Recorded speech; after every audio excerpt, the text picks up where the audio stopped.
We are live. Greetings. Thank you so much for joining me at the painting table. My name is Barrett. I am here at the painting table. Last week we did a test run. This is still a little bit of a test, but a little bit better test, I think, than it was the last time. So I'm hoping everybody is able to make it out tonight and have a wonderful time painting. We are going to be painting up now. Like I said last time, my son and I are working on getting some 40K to the table. It's been a while since we've done anything like that, but we are going to give it a shot. Blue Mammoth, it is great to see you here. Thank you so much for joining. He says, I am here. They say, I am here. All right, they are here. I love your videos. Thank you so much. I'm glad you like the videos. It's great that I'm glad you enjoy them. Colin and myself enjoy making them, and we have a lot of fun with them. So I'm glad that you also enjoy them. That's super, super awesome. It's good to have you here at the painting table with us tonight. Michael, good to see you. Thank you so much for joining. Awesome to have you here as well. Yes, we are. Grievous, what are you painting? In case people are wondering who Grievous66 is, that is actually my son. Ridley has invaded. He is here to check out what I'm painting. So what we are painting tonight is we are going to be painting a member of the Adeptus Custodes is what we are painting. So let's go down to the painting table and I will show you what we are painting here. Right, here he is, right here.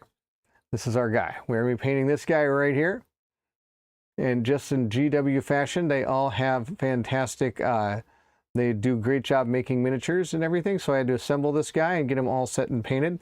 In case people are wondering why he does not have a weapon, it's because I wasn't sure if I wanted to use this weapon, which is the spear, or this weapon, which is the axe. And in case people have not played much Warhammer, basically what you see is what you get kind of concept most of the time. And so depending on what weapon you have, it's going to have certain statistics. But don't worry, we have come prepared, because I not only could decide if I wanted to use the spear, I have magnetized the guy.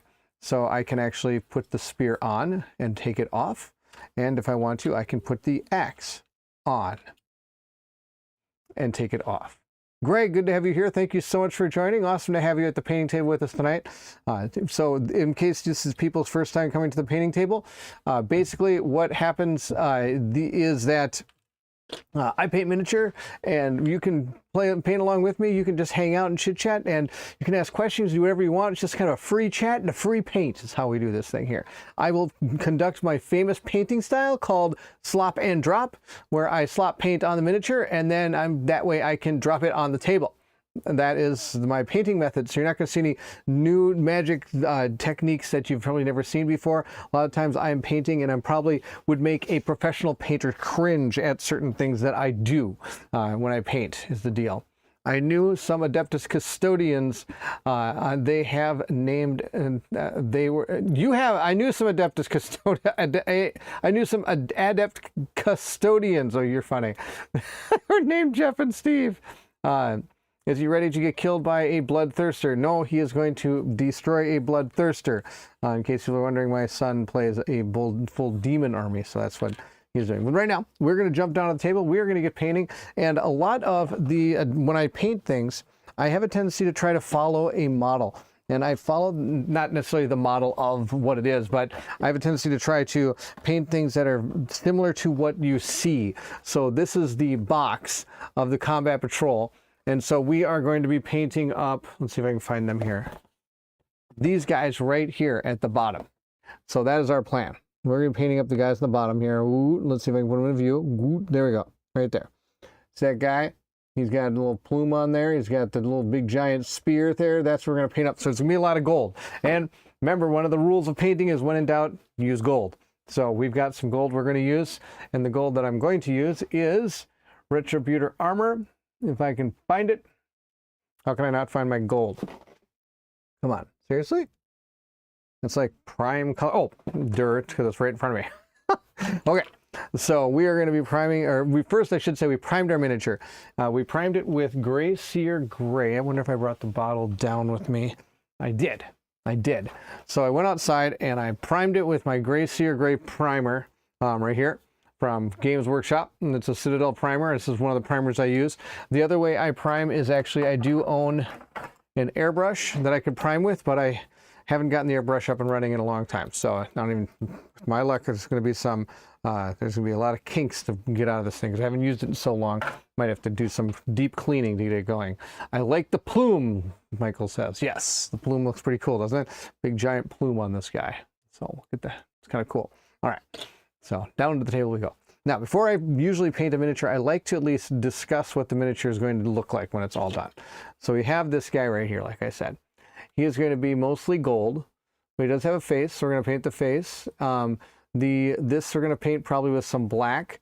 Instead of the red, which you saw in the actual shot, I've decided I'm going to use purple as my main color to tie the whole army together. Gold and purple are going to be the two colors, so we're going to be painting this purple, this purple. I was thinking about not putting on the cloak because it would be easier to paint the underside without the cloak, but I didn't have a choice because these things had to get glued on. I could have painted them separately too and then glued them on if I wanted to, but I decided to go for it, glued it all up, made our model ready to go, and we're just going to paint them up. That's the deal. So one thing I try to do is sometimes I'll try to paint from the inside out, but a lot of times before I do anything, I want to try to paint the face. So we're going to paint the face here, and what we're going to paint the face with is Gilliman Flesh. Gilliman Flesh is usually the flesh tone I go for when I go to paint. When things are all done, our goal is to make them turn out something like this. This is a Blade Champion, Blade Guard Champion is the deal here. He looks like this. Like I said, we're going to try to make our cloaks purple.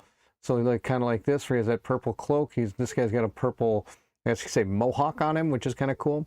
They've got a lot of jewels kind of encrusted into them.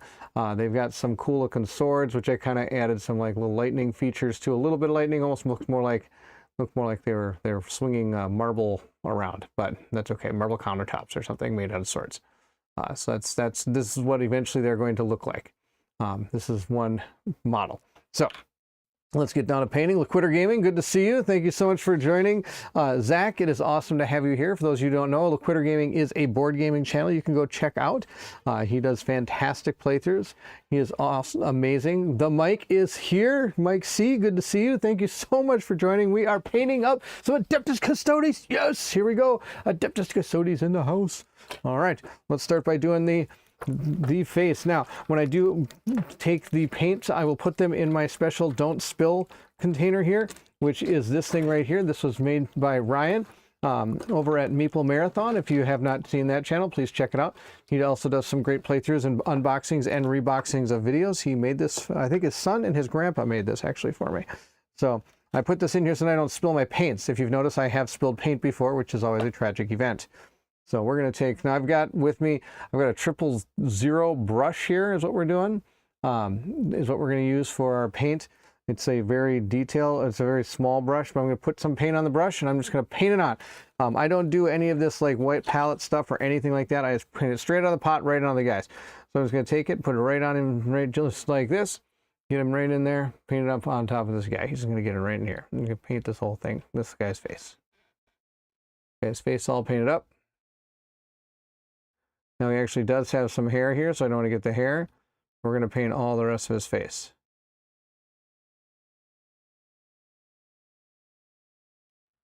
Now, let's see here, we want more.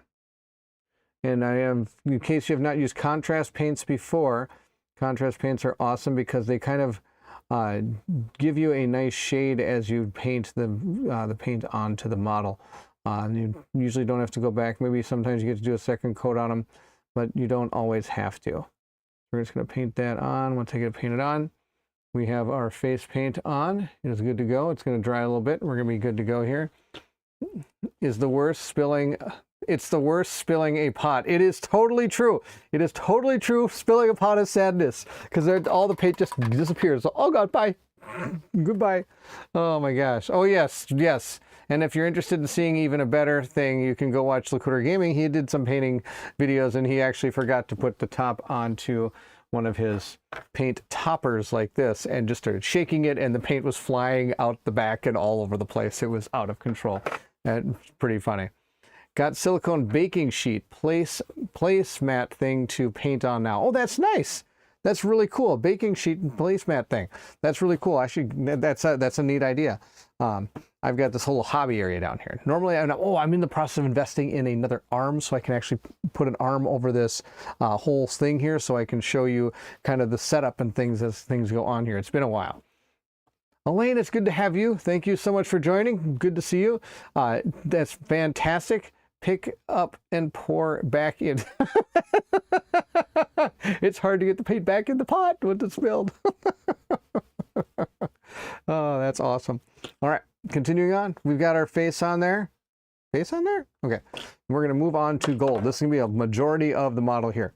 But before we do that, actually, I'm going to switch to Black Templar. I'm going to go with Black Templar. Black Templar is another color we're going to be using tonight. Black Templar is going to be awesome.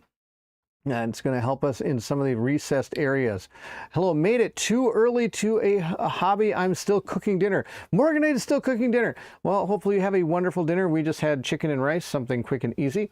And then we continued on with the night events, and now we're doing painting. Ideas to, great idea. I'll have to try this. This is true. It works good-ish, he says. Good-ish. When you get the paint back in the pots, if you do it with the silicone baking sheet, and you just pour it back in the pot. Works. So we're going to shake up our paints. We always shake up the paints before we use them, because that way they're shaking. And it also makes the pigment all kind of disperse through it evenly. That's the plan. We're going to shake this up. And now there's not going to be a lot of black on this miniature. The reason why is because of how much gold is on it. What we're looking for is parts of this miniature that don't have a place where the gold is.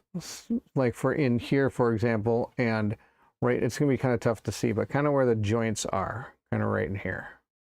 Yeah, I have a question. Do you have any Agrex Earthshade by any chance? Oh, the other painter of the house is asking me for paint. I need to finish my guy with him. Here you go. Thank you. There you go. I'll need that later. All right. There you go. I might have one upstairs. I think I actually left it. I see. That is my son. He is also into painting miniatures right now. Now the good news is, as I'm painting this guy up, if I hit something that I don't want to with this black paint, like as you can see, I kind of nicked a little bit right there. That's not where I wanted it. It's okay, because the gold is going to go right over that, and it's not going to matter. Not mattering at all. I'm going to get some more paint on brush. Not much, because there's not a lot to paint here. But I'm kind of looking, and I see a little bit more over here we're going to do with this black just right over there. It's under his arm, so it's going to be tough to see what I'm doing here. Once we get that painted up, that's painted. Okay, now we're going to go over here. I don't think there's anything over here. I think it's covered up pretty good. Yeah. And then sometimes there's some on the legs, but I don't think this has anything to do for the legs today. So we're good there. Now I am going to put on the gun eventually, but we're going to come back to the gun in a future part of this. We're not going to go straight to the gun here. We're going to come back to the gun. So that's the deal. Broccoli Docklands, good to see you. Thank you so much for joining. Just lurking. Love to see that. Love the lurking. I'm a lurk like broccoli. That's awesome. From what is this character from? Morganite is wondering what this character is from. This is from the Warhammer 40K Combat Patrol. I am in the process of painting. This is what we're painting today. We're painting one of these. I don't actually have a miniature to paint for a board game, surprisingly. It's been a while since I've had to paint a miniature for a board game. I did paint up the guys from Nanolith, but since then I haven't really had much board game paint. I mean, don't get me wrong. I've got, as it's been referred to, piles of opportunity that needs to get taken care of when it comes to board games, but haven't had to paint really at this moment, so I have to get to them. And I'm kind of excited to get these guys done. I've been working really hard. I've gotten 1, 2, 3, 4, 5, 6 of these guys done, and there's 14, so I'm getting closer. So we're going to keep on going with this guy, though. This is my test model for this little group. There's 3 of these guys that are all the same, so we're on test model night with this. We're going to make sure it looks good. All right, we're going to take some gold. Now I'm going to switch brushes. I'm going to switch to not a 3. That's going to be out of control. That's too big. We're going to go to 1. 1s are pretty universal when it comes to this. So we're just going to take care of paint. Again, open it up, put it into the don't spill it pile area. I also have my cup of water that I have here that I rinse the brushes out. And I also have a little towel off to the side that I'm drying my brush on after each time I use it. So I do have other things here. And again, like I said, I'm working on getting a better way to be able to do this. Now, some of the other things we want to look for is, as you can see, this part here, we're going to hopefully paint this silver. We're going to paint some of the things around it silver, but mostly this thing's going to be gold. So we're just going to dig right in here and start going. This is just going to be gold all around here. But as you can see, there's some things flurling off here. I'm probably going to try to paint those with that purple color. So we're going to just paint around that. We don't want to hit the gray area. And I did prime in gray. There is also a really neat, what do you call it, a way of painting that a lot of people have started to embrace, which is that slap chop or something they call it, where you prime it black and you do a gray dry brush on a big giant gray dry brush, a deep dry brush, and then you do a dry brush of white on top of that, is the deal. So I don't do that though. I just paint it like this. Like I said, I'm not looking for any type of awards or anything. We're just slopping the paint on so we can drop the model onto the table. That is the deal. Sate, it's good to see you. Thank you for joining. Yes, Warhammer. We are painting Warhammer tonight. I know, it's a little unusual for me. I normally paint board game stuff, which is different. That's the deal. Holy smokes. Meet me at the table at Warhammer Table, Ridley's channel. Love that you guys are Warhammering together. We have been Warhammering together. It has been a fun family father-son bonding experience. We have been doing some Warhammer. He has yet to beat me. I have been doing the slaughtering so far, which has been an absolute blast. I'm always happy to do that. I'm happy to teach him how to play Warhammer and slaughter his guys until the next week, which is fun. So yes, it's been good. Now I'm painting underneath here. Are they ever going to see this? Probably not. But I know it'll be there. So I feel bad. I need to paint it. I got to paint it. Paint underneath here. Get that gold. There we go. Just like that. Put some gold up on this. There we go. That's getting gold. Everything's getting gold. Now I don't want to get gold on the weapon. The weapon does not need to be gold. So we're going to not paint that gold. But the rest of this is, oh man, this is, now these are Alaris and Terminator armors. Like they're like super, like that, just absolute monstrous amounts of armor all over them. So that's why I'm just painting like gold everywhere. There's not even like, some of the miniatures like this guy had a separate little armband that you could paint. And these guys might have it too. Nope, they don't. It is straight on gold all the way through. We're just going to keep painting all this gold. Now again, we're going to watch out for that weapon. We're going to get right up close to it, right up close to that weapon, and see if we can get it right in there. Just barely in there. Don't nick that at all. There we go. Now he also has a gauntlet. Now the thing is, lucky for me, the way Games Workshop does a lot of their miniatures is that they're so detailed that even though you're painting all of this gold, it still is going to look fantastic. Because like I said, even though he's fully painted in gold, you can still see a lot of that detail coming through, even though so much of that miniature is gold, which is kind of cool. One of the reasons I think they do a great job at miniature. They make really good miniatures here. That's just fact. That's just fact. We should do some slap chop priming next month. That we could definitely do that. We could do that. Now they got my backups. I've got a new setup for my painting stream. We could probably do that. Hey Barrett, do you try slap chop speed paint? It's the only way I paint now. I have not, and maybe this is something I should try, because a lot of people have mentioned it to me, and I have just kind of balked at it because I just thought, you know what, I'm not really needing to spend that much time on a miniature, but some people are saying it actually takes time off the miniature painting. So maybe I do have to give that a shot sometime. I maybe have to step outside of my comfort zone and try it. I've gotten so compliant with my comfort zone that maybe I need to step outside a little bit. Maybe next month, maybe in July sometime. I'll have to give it a shot. Kyle, I'm glad that you're here. Thank you so much for joining. Good to have you. Speed paint. See, speed, that's the thing, is when it comes to painting, the goal is to get the miniature onto the table as fast as you can. That is what the whole goal is. And make it look good. To make it satisfying, make it satisfy you. That is what it's all about. It doesn't have to satisfy anybody else. As long as you're satisfied with your miniature, that's all that matters. And so having to maybe try some of that, I can maybe get things onto the table faster and still be satisfied with the results. We'll have to see going forward here.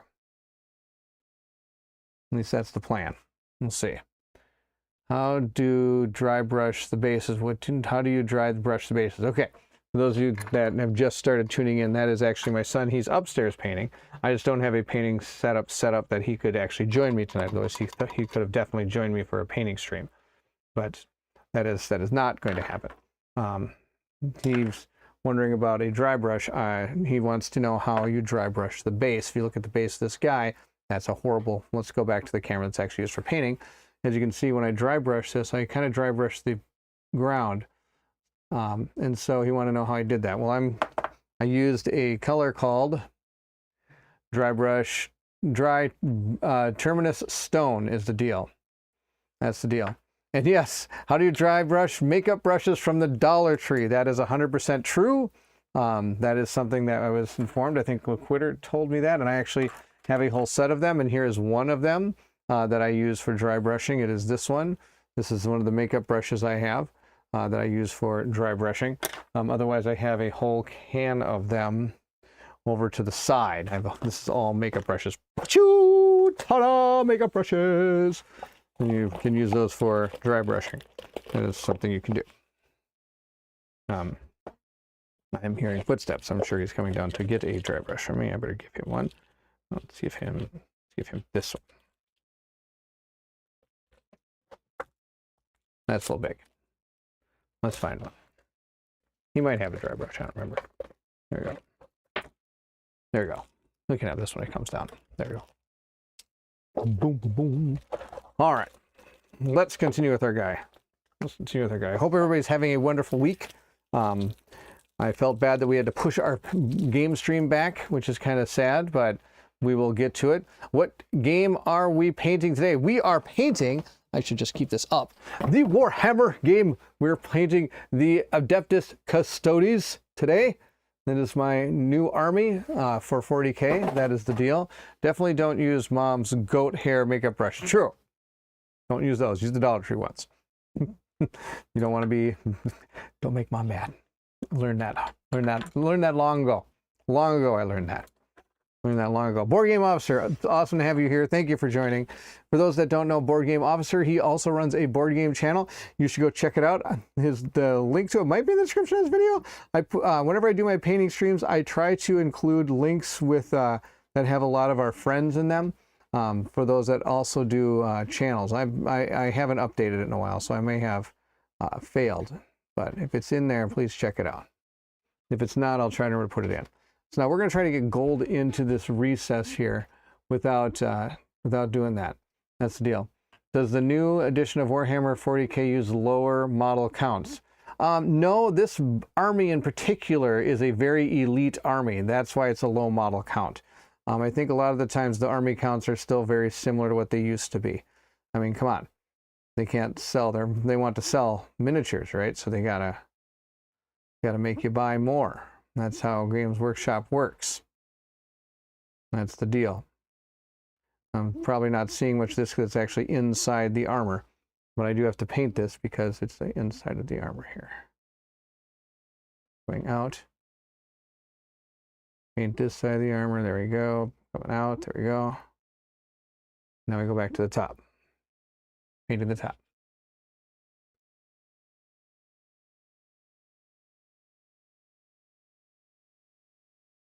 Now, I have to decide if I want to paint the top knot right there with gold or if I want to do a different color or something there. So we're going to think about that. We're going to come back to it, but I do need to paint this eagle head without painting his hair. He does have hair here I don't want to paint. The hair, if you can see, is inside there. That's his hair, just kind of hanging out. So we want to paint that a different color. Do the plan. Ooh, almost dropped him. That'd have been awesome. Going back here, we've got a lot more. Now he does have these like little vents back here, which we're going to paint silver. So I don't want to paint those all gold there. But everything else back here is pretty much going to be gold. So we're just going to start painting it up. And even if I do paint the jets, it's not the end of the world because my silver is not a contrast paint. Contrast paints have a harder time painting over paints, where my silver is not a contrast paint. So it's just going to have no problem going right over that. That's the deal. It's more on the brush. Like I said, I just come straight out of the pot, straight onto the miniature. I don't care. I'm not trying to, I don't use like wet palettes or anything like that. I don't take paint out of a pot and put it onto Like sometimes people use a tile, which is pretty good, and things like that. I don't do any of that. Like I said, not going for style, just more going for, I guess you could say, speed and make it look as good as I can. Like I hit that thing right there, don't care. Gonna keep on painting. Now, I don't even know what this is, so we're just gonna paint it gold. Oh, it's another vent. Oh, this guy's got 3 vents. That's kind of cool. Yeah, well, we painted that one gold. Big deal. Well, like I said, we'll paint over it with silver anyway in the future. There we go. Paint it up. Now, those of you that are interested in kind of what's coming up that I'm working on right now, I do have a playthrough coming out for Echo of the Sundering, which is a card construction game where it's also a, what do you call it? It also has some deck construction game. It also, but it's also like a campaign, so it's actually really cool, and I'm excited to show this when I'm allowed to drop it for you all. But right now it's still kind of, I wouldn't say under NDA, but I haven't been told that I can drop it yet. And if I did drop it, it probably wouldn't be the end of the world, but it's not fair. I like to do what the designers say because they gave me the ability to do it, and I'm excited to do it for them. So a lot of times I mean, we all just kind of abide by what they say when they want a video dropped, and I haven't heard yet when he wants it dropped. So it's just kind of sitting there waiting to go. So we shall see. But it is, the link is on Kickstarter right now.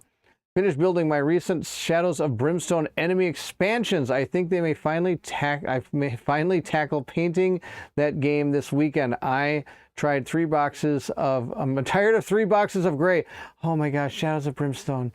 So many miniatures, so many, oh my gosh, I've got, oh my gosh, so many miniatures. What's this? Nope, that's not them.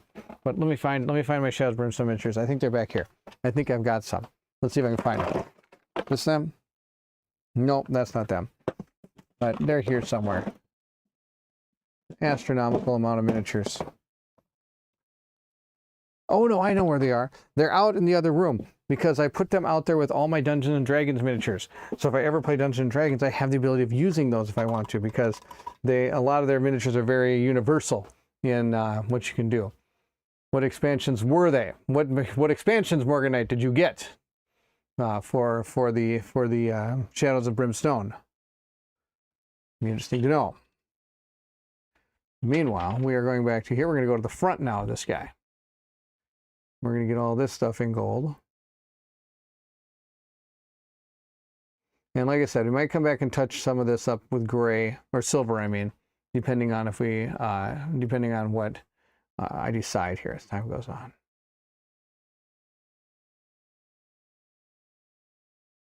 I have to admit, I mean, I was actually very hesitant about an army that was like all gold like this, but it actually looks really cool. Really cool to have all that gold like armor just sitting there. Again, just going through here, putting more paint on the brush. And actually, the company I got these wolf brush from, well, I mean, I should say I went on the Kickstarter and backed it. They're coming out with a new set of paint brushes right now, I think, if I'm right. So if you like the brushes I have, I think they're doing a crowdfunding thing for it right now. It might be on GameFound, it might be on Kickstarter. I can't remember. I have to go check it out. Shadows of Brimstone is fun. Is a fun paint. 6 model mobs in speed paint. True. That's actually one of the things. There are so many models, but like you said, it's not like a mob of like 80 the same thing. No, it's kind of cool because you get a set of models, like you get like 6 of them. You paint them up, and you kind of, I wouldn't say assembly line, but you get to paint them up, and it's kind of super fun to do that. I bring a gift. What's up? Oh, do you want this? The dry brush thing? Okay. I have to watch the dog right now. Okay. So I'll take it after you're done with the stream. Alrighty. Alrighty. Whose brushes? Good question. Oh boy. I have to remember who these brushes are. Mike, you put me on the spot. Oh boy. Wolf something? Wolf brushes or wolf bristles or something? I got on a Kickstarter. Tune in next week and I'll figure out the name. Oops. Probably next time I decide to say something like that, I should probably figure out who it is that I'm I'm talking about. Oops. Shadow Lurkers, Terradurian Raiders, and Executioners of the Velotor. I mainly got them to flesh out the roster for the... Oh, Derelict Ship. Yes. Yes. I own and painted everything Shadows of Brimstone in the collection.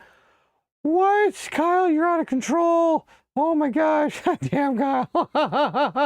That's pretty awesome. Oh, I have too many shelves of Shadow of Brimstone in my garage. Not enough room in my car. That's funny.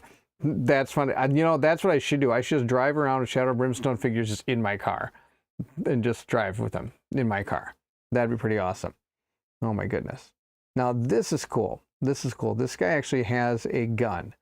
And it's a grenade launcher. He comes with a grenade launcher attached to his arm. Right here. So now we're going to paint that silver. That grenade launcher is going to be silver here. You get that silver. So we don't need to paint that gold. And it actually has a strap on it. Oh my gosh, the strap. So we're going to paint that strap a different color. So we have a little bit of color in this model. So we're going to paint his arm gold. There we go. Just like that. Painting it gold.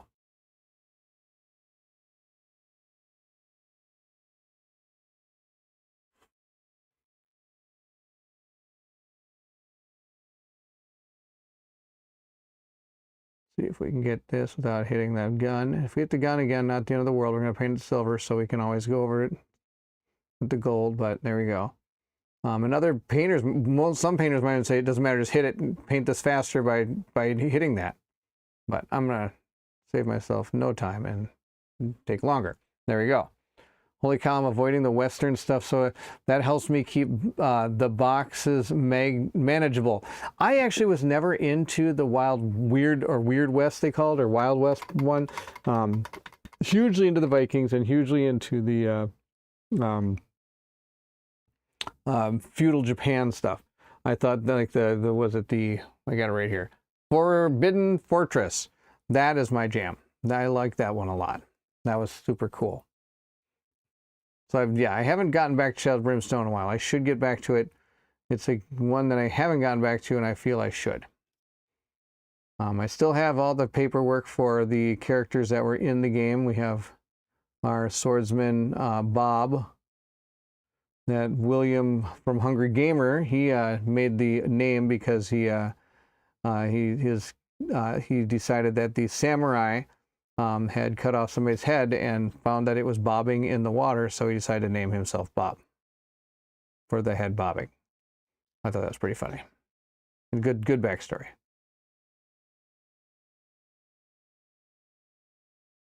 I'm painting gold in the back here, but I'm being careful to avoid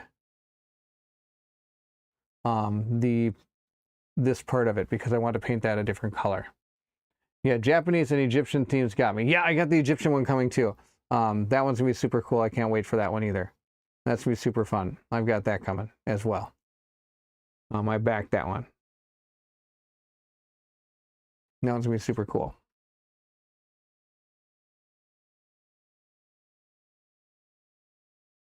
So we're moving right along on this guy. Getting that gold on there. Now, if I stand him up like this and he's on the table hanging out with his friends, that's him. It means I can't really see underneath here. See how there's actually some gray under there? I'm okay with that because I think it'll be okay. Need to paint that though. There you go. There you go. Underneath is going to be okay because nobody's going to see it in theory. I'm turning the model all different ways to make sure I'm getting all the different spots covered in gold here.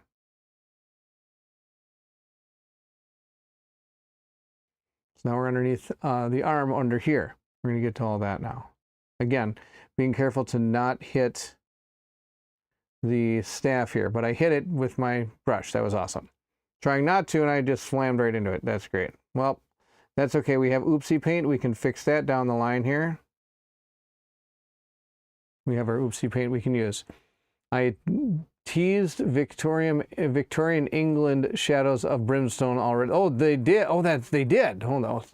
So steampunk. Oh, that's interesting. Steampunk Shadows of Brimstone. Huh. That might be kind of cool. I don't have a lot of steampunk. The only steampunk I have is, oh my gosh, I've got a super old game. I've got an old game. I'm going to show it to you in just a second after I finish painting this gold part here.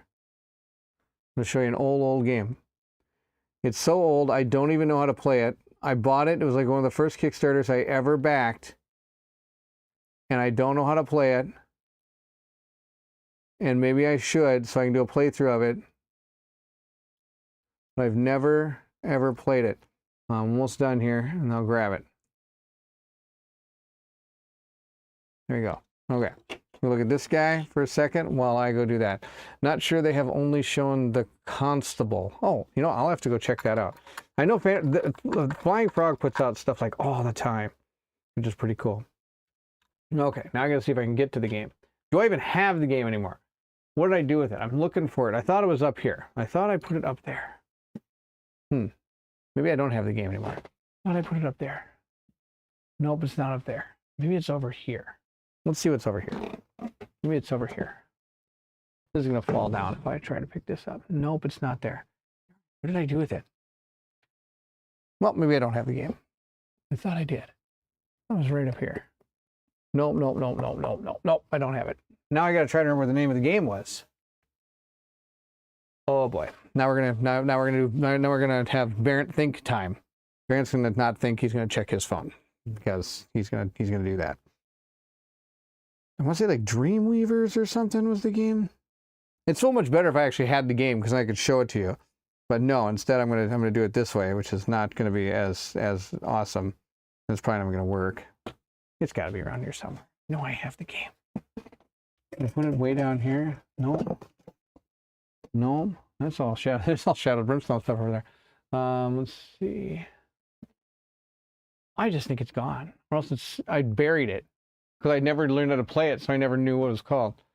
But hey, it was kind of like that. It was like a Dreamweaver game thinger that I had. But oh well. Oh, too late. Flying Frog booth at Gen Con is usually cool. Yes, it is. I've been there. Good stuff. I actually bought a figure from there, which a member of the community actually had been the one who had designed it. And I was going to paint it sometime, and I just haven't gotten around to doing it. I was going to paint it live. I've still got it somewhere. Here it is. Here's the miniature right here. This one.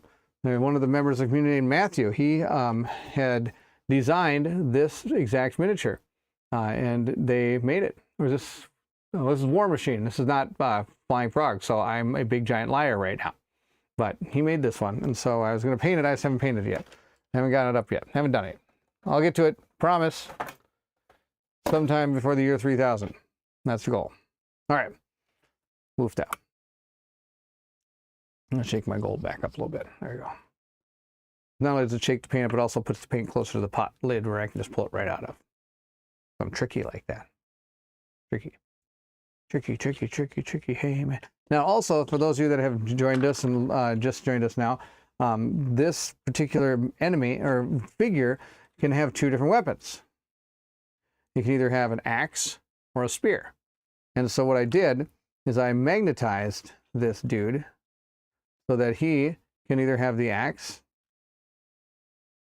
or the spear, depending on which way I want to go with the guy. Because in Warhammer, what they actually see on the model is what you're actually going to attack with. So I can play with one thing, see how well it goes, and if I don't like it, I can switch to the other thing. And if that doesn't go well and goes worse, I can go back to the axe. But he only has two options. So those are the two options. And if you're interested in seeing how I did that, let me know, and I can maybe do a little video on that. We can do one of those. We can maybe magnetize our dude live. It'd be fun stuff. All right, we got the top part. The top part is gold. It's time to go to the bottom part. So again, we're just going to start and go. Now, we do have we have to think about how we're going to do this. We have some ropes down here. As you can see, there's ropes down here that we have to keep track of. But the rest of it, I think we can just go gold here. And if I decide to pick out some of this stuff later, I certainly can. So we're just going to go around gold here. Now, I'm not going to paint that little ridge around him. That's kind of cool. You're going to keep that, and we're going to do it silver. We're just going to paint this gold here, right through here. Now, this whole leg is going to be gold too. So it's like we're not messing around here. It's Gold City on this guy. Gold City. We're just going to keep on going all the way down. I can go, I can even hit this base if I want to, because when I base it, I'm going to base it with sand. And then I'm going to throw Eggrex Earthshade on it, which is a wash that you can put on your miniatures to make the details stand out. And we're going to do that in a little bit too here on this dude. But we're going to first off get all this gold here. I can hit this gold because we're going to paint that gold as well. Everything's gold, dude. It's just Gold City here. Like all the wealth of the entire nation of the Imperial Army is in their armor. It feels like everything is gold. Because it's funny, you think that gold would not be very good at blocking things. Of course, it's gold plated. I'm sure.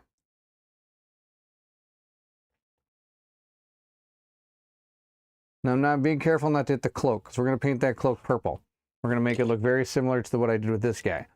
We're going to kind of make it purple, and then we're going to do like some dry brushing on it to make it kind of look a little bit tattered and a little bit more, give it more definition. I don't know if I'm going to paint a gold thing in it like I did with this guy, even though it does have some. I might paint that thing here. I might paint that gold, but I don't think I'm going to paint anything else on that gold. But we are going to paint this gold. We're going to paint all of that. All this thing right here, gold. I'm going to paint this gold back here. There we go. Very careful not to hit the cloak. But again, if I do have paint that can fix it. I call it oopsie paint. There you go, continuing to paint.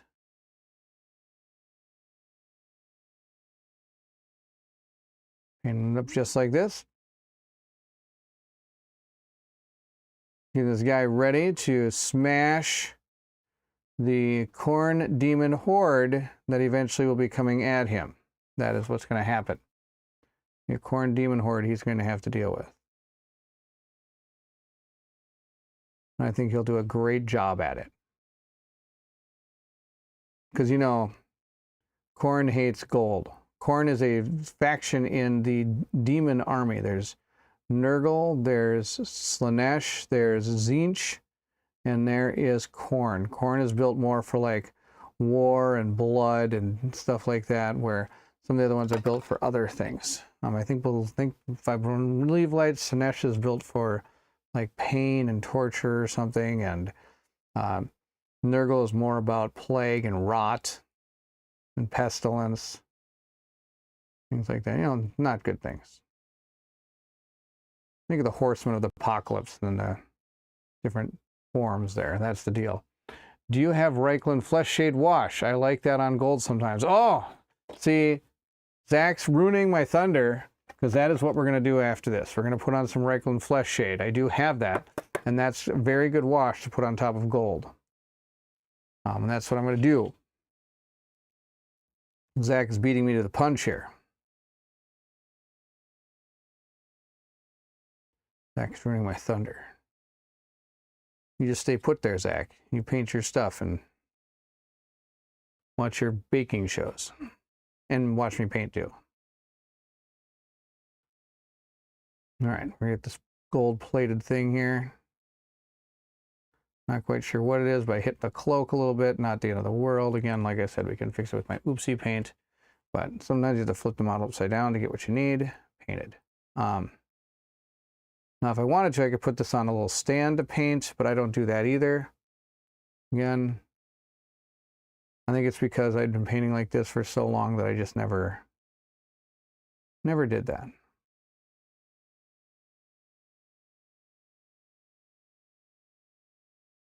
We are continuing to paint the gold. And I appreciate everybody coming on to paint with me tonight and hang out. That's awesome. It's good to have you all here. Super fun times.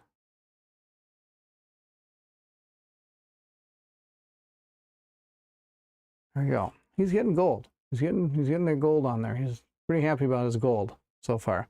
Great minds think alike, and so do we. This is true. One of us is great. This is true. Oh boy, that's Barrett talking now. Okay. Again, okay, we're gonna go gold here. We're gonna not hit the, we're not gonna hit the, what do you call it? The rope that is there. That's our goal.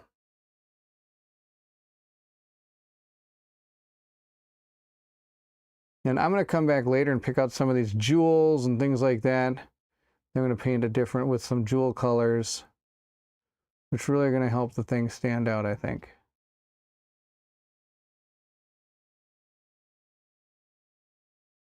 You know, I wonder if this is the way to go. I think this is a bad idea. Okay, I think I'm screwing up here. Yeah. Yep, I don't like that. Okay, so here's what we did. Here's our oopsie. So inside here, there's some cool looking metal things that come down. But on the outside, if you look down here at the bottom of it, there's like some things hanging down. Those are going to be probably more of a, it's going to be more of a cloth. And so I want to fix that. We're going to have to fix that at some point. I don't want the cloth to be purple is the deal. So at this point, I am going to go, we're going to have to fix that. We're going to do it a little bit later here. Because right now I'm going to look at the model all over and see if there's any place that I need to paint gold that I haven't yet. So I have to let this paint dry in order to be able to do a wash on it. Okay. And there is a spot inside his helmet. He's got like this little command thing that's kind of he's like attached to the inside of this armor. So I'm kind of slightly painting that gold there without painting his skin. My goal here, let's see how I do.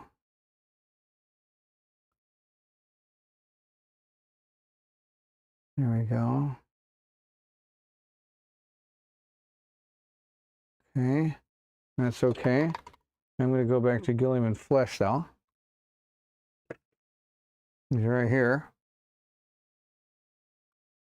Because I noticed I missed his ear.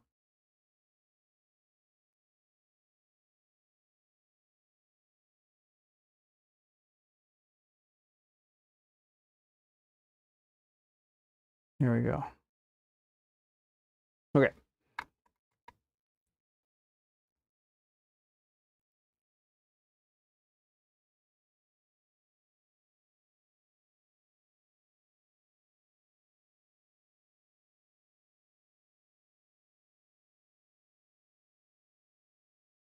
Okay. I think his head and everything inside there looks okay at this point. We got the gold where we want it there. Now again, I'm just going to kind of twist them all around and see. Okay, there's some gold here. I need to paint this part in there. And part of his hand here.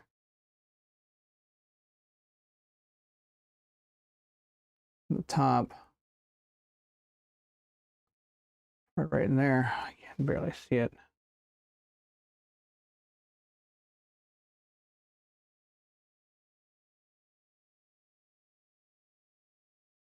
There we go. Keep on going here. I'm painting my Shadows of Brimstone and Chronicles of Drunagor in parallel.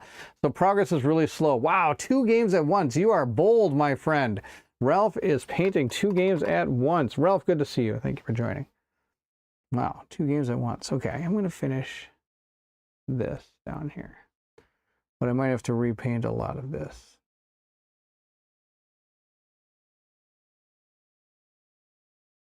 There we go. And I hit that. Oh, barf. Okay. Nice. Good job, Aaron. Oh, I didn't even finish his leg down there.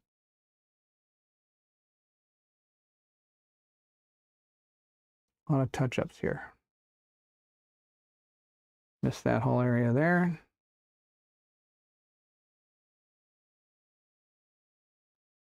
Okay.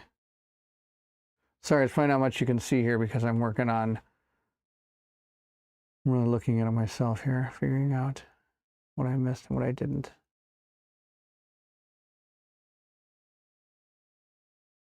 Okay, I think we're doing okay. Okay.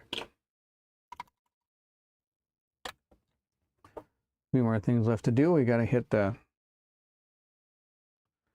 I didn't get his leg here. Look, I've missed this whole foot. Just kind of hanging out. Foot, what are you doing? Get painted. Paint the foot. Like that, get it all painted up. Paint it from the back, inside there, there we go.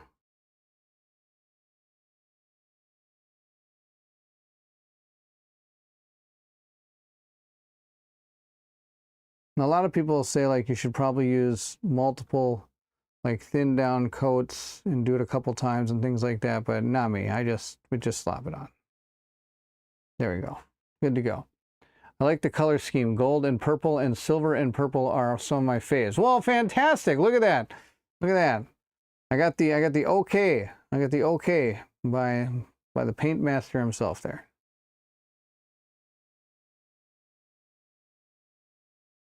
Okay. Now you have all the gold painted that I want painted as well as I can paint it. We're going to go through and we're going to take, like I said, we've got oopsie paint. Oopsie paint is this. This is my oopsie paint. It's called Gray Sear Gray. And the reason it's an oopsie paint is because this is what I prime the model in. So I prime the model in this so I can paint over anything I don't like with this color.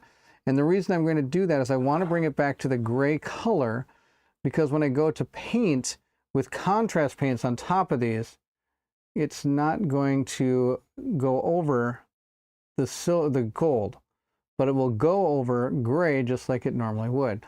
Contrast paints are usually supposed to be painted over with either gold or white, or not gold or white. Baron's talking. My gosh. Gray or white is what I was under the impression they're supposed to do. Gold and purple were my high school colors. It's bringing back marching band PTSD. That's pretty good. You may have mentioned this already, but what game are you going to use this miniature for once it's done painting? Good question. This is a Warhammer 40K miniature, so we are going to use this in a battle report at some point, because my son and I are going to be doing some Warhammer 40K videos soon.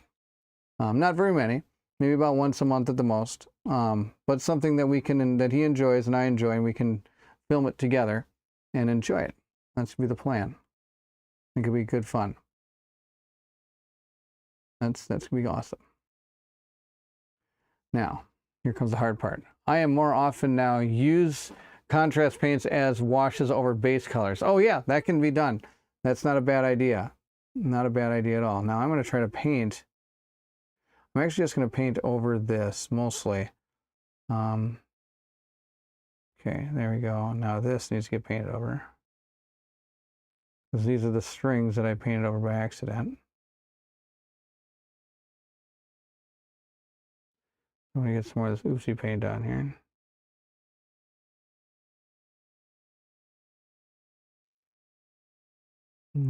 See if I can get in there without painting the gold. That's going to be the big kicker here. Well, the answer to that is no, because I just hit this. That's awesome. Way to go, Baron. Hit the gold. Super good. Okay. I know I hit the cape a few times in here too somewhere. Thought I hit the cape. There it is. Right there. Perfect. Okay. We got everything touched up with the oopsie paint. Now we still got to decide what we want to do about that top knot. Let's see what they did on the box. Because like I said, I have a tendency to paint things based on what they look like. And it looks like it is Gold City as usual. We're doing Gold City. There are the top knots with gold everywhere. So we're just going to continue. We're going to paint those gold.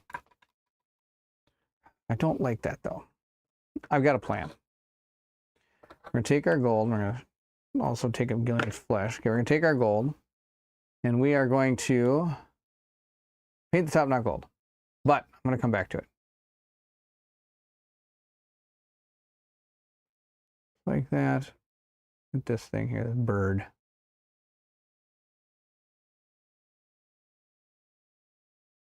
think we're going to hit all that gold. just like this.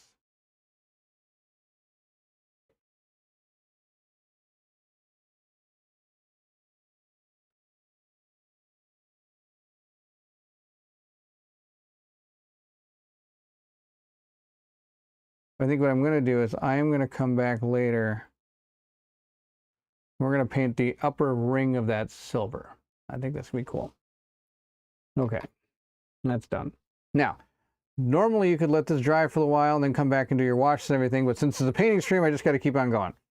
So we're just going to do some washes after we get this all painted up. We are going to go to silver now. We do have some silver to do. So I'm going to take, this is the silver I use. It's called Shining Silver. It is from Army Painter. It's about as old as I am. I do also have a darker silver if I wish to use it, which is Gun Metal from Army Painter as well. And I have a new bottle of Iron Warrior. I bought this thinking, oh, this would be great. This would be great. It's a little darker than I liked it to be, so I haven't actually used it much. I've just gone right back to my Shining Silver. Maybe Ridley could teach my son 40K. He totally could. He could teach anybody. He taught me how to play 40K. He could teach anybody 40K. He's got a group of 4 guys that kind of play 40K, and they get together almost every weekend now. I mean, heck, every weekend. That's fantastic that he has that, I think. Super good. All right. Now we're going to take our small little brush. We're going to use a small brush. And we're going to go and do silver. So what we need to paint silver, we need to paint this little thing here. Silver. Just like that. Then we get some more. We're going to paint this silver, this run here around. Just like that. Paint this one over here. Silver as well. That's the silver there. Okay. Now we're going to go to this gun. We're going to paint the gun silver. Now the gun I might almost want, maybe I should have painted the darker silver now I think about it.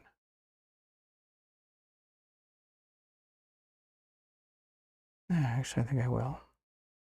We're going to hold off on that. But like I said, I do want to paint this ring up here silver. Make it look kind of cool.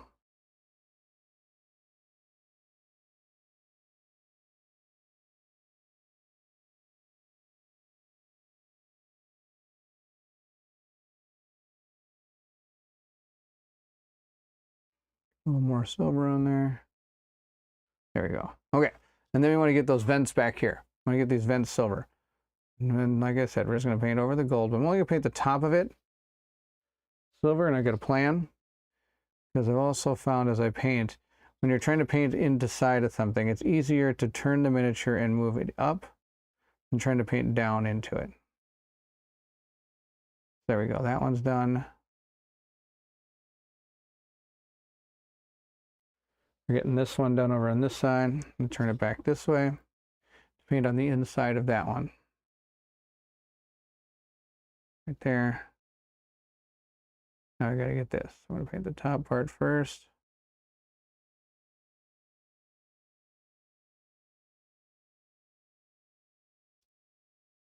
Then we're gonna paint the bottom part. There we go. Vents are done. My vents are silver, ready to go. Super good. Now we're gonna put a wash on that later, but right now we're done for that. I'm gonna paint these other ones a darker. I'm gonna paint that gun with the Iron Warrior. Make it look super cool. I think it'll be a little bit, so it stands out a little bit more. So this is, like I said, look at how dark this gun metal is. Really dark. So when I go to put a wash on top of here, it's probably not really going to show very much. Now I'm painting almost right on top of that wet silver, and I'm okay with that. But since this is actually a lighter color, a darker color, it's going to go right over that. And on top of that, maybe it mixed in a little bit. It might actually look a little, maybe it'll actually look better. Maybe it'll make it look better. Who knows? We're just painting away on that gun.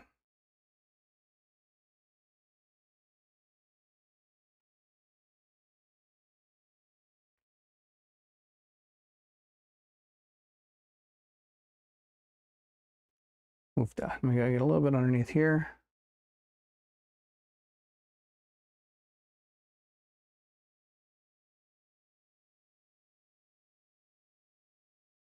There we go. Come back up.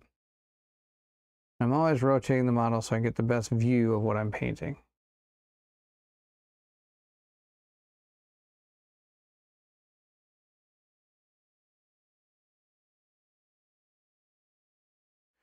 If you're not looking at what you're painting, that could turn bad real fast.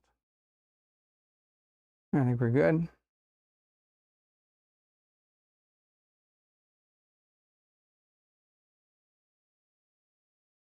Yeah, that'll look much better for a gun. Just this big giant gun. As opposed to, like, you can tell the difference between the two silvers. This light silver down here and the dark silver over here. I think that'll be good. Okay, now.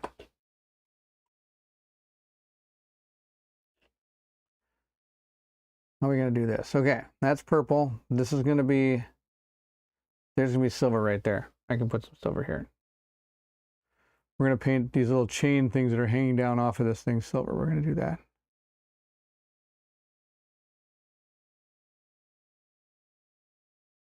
Like that. Now, of course, the problem is I have to do this 4 times because I've got 2 here I have to do.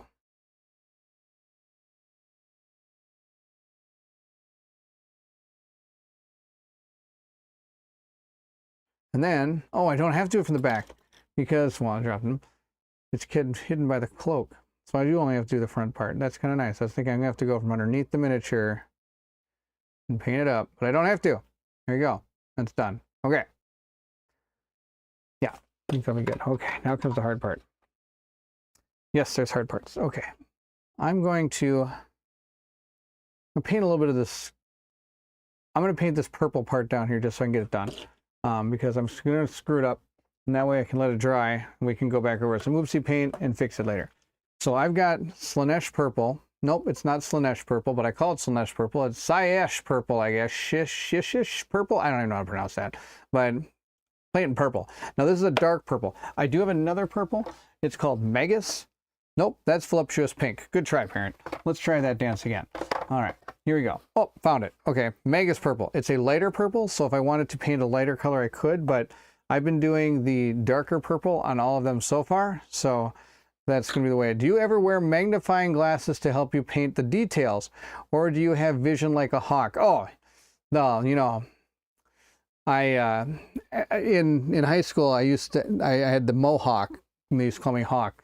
And I learned karate. It was really, nope, wait, that's Cobra Kai. That's not me. No, I don't. I've got like progressive glasses. Does that count? No, I don't have magnifying glasses because I figured if I can't see it, and most likely other people can't see either. That's what I'm going with. I hope that's the plan.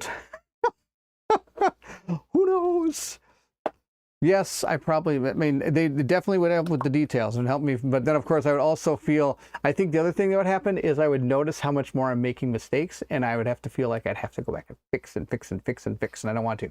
Because one of the rules of painting miniatures, one of the rules, top rule, paint on, move on. Once you got paint on a model, so like this guy, he's done. I am never coming back to this model again. It is painted. Even if I learn some great ways to make this model better, I have so many other models to paint. I'm never coming back to this guy. So he's done. He's never going to be painted again. So I would feel like I'd see all these mistakes, and I'd feel like I have to keep going back to the model to paint it until it was done, and I never move on to another miniature. I wouldn't be able to move on. I'd have to be stuck on that one. So now we're going to take this purple. We're going to paint right in here. These things. Interestingly enough, it's going to come up to there. You come down here without hitting that. I did well. I did well so far. Doing well. I have noticed one thing about the contrast paints that are different from other paints is you can kind of make mistakes with other paints a little bit better, because the washes you can use to cover up some of the mistakes you really can't use on contrast paints, for the most part. Like what do you call it?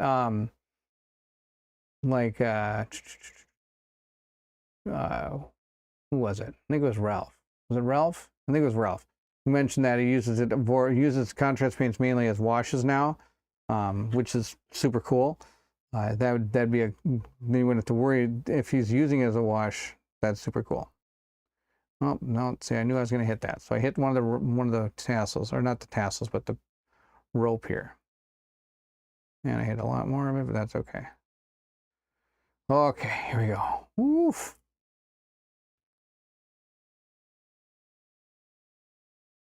We're going to come back and fix this gold at some point. But for now, what the heck's going on here? Okay, so this is, oh boy. So I'm trying to get inside. Okay, you might not be seeing what I'm doing because this is like detailed crap here. I got to try to hit these exactly right. Okay, any of this exactly right, but good try, Baron. Good try. Actually, I think I did okay. I'm going to have to come back with gold later. I think for now, I think I did okay. So we did okay. We got the purple down here. Okay, like I said, I'm going to come back with gold and I have to come back with some oopsie paint later, but I want to do it now. Normally, I'd have done the cape near the end. I would have done this cape near the end, but I wanted to at least get that part done because I'm going to have to swoop in and fix that up a little bit before I can put some of the other colors on it. That's the deal. I've noticed they help me a lot. If it looks like good magnified, it looks great with regular vision. Aim small, miss small. Dan, that's not a bad plan. That's not a bad plan. I understand your approach, though. All good. Yes, that's actually not a bad plan. And then if you're hitting it right, well, I need to get smaller brushes then because I got these big honkers is what I got. You can also dry brush over some contrast paints like skin color or the purple colors, but this is also slowing you down significantly. True. I do some dry brush. I do some dry brushes sometime as I get going here, but for now I'm just putting some base colors on, and most likely a lot of this stuff is going to be almost done when it's painted, but we're going to put some purple here on that because that looks awesome. I will dry brush that later. And here, and that's the deal. I have small brushes. My wife has the honkers.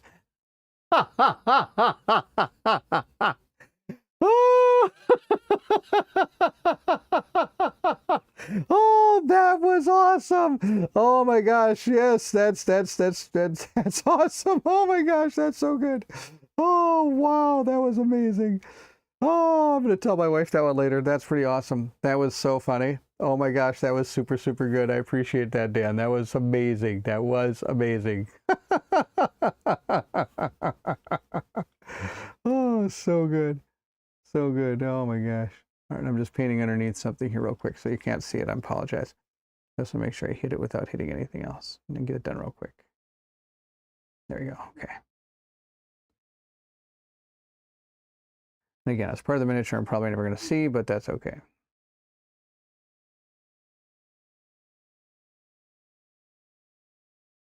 There we go. Okay. Cool. Okay. We're going to put the purple away for a little while. I could do his headdress right now. We're going to put that away for a while. We're going to work on the staff here in a second here. Letting that dry. What else am I doing here? Gonna miss hanging out with the gang at Gen Con this year. This is true. This is going to be a sad time. Sad times. I'm not going to Gen Con this year. And I know a lot of other people I know are not going to Gen Con as well. That's just the nature of the beast. This year was not in the cards. We were taking a family trip almost right at the time of Gen Con, so it wasn't going to work out for us this year. But in the future, we're going to try to not schedule trips like that. So we are going to be able to do, there'll be more Gen Conning, the plan, but not this year. I'm going to be brave, and I'm going to go back to this part again here. Try to hit the gold parts.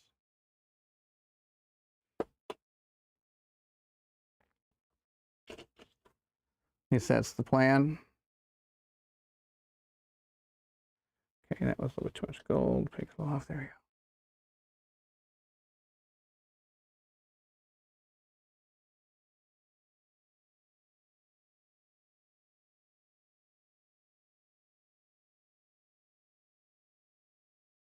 There we go.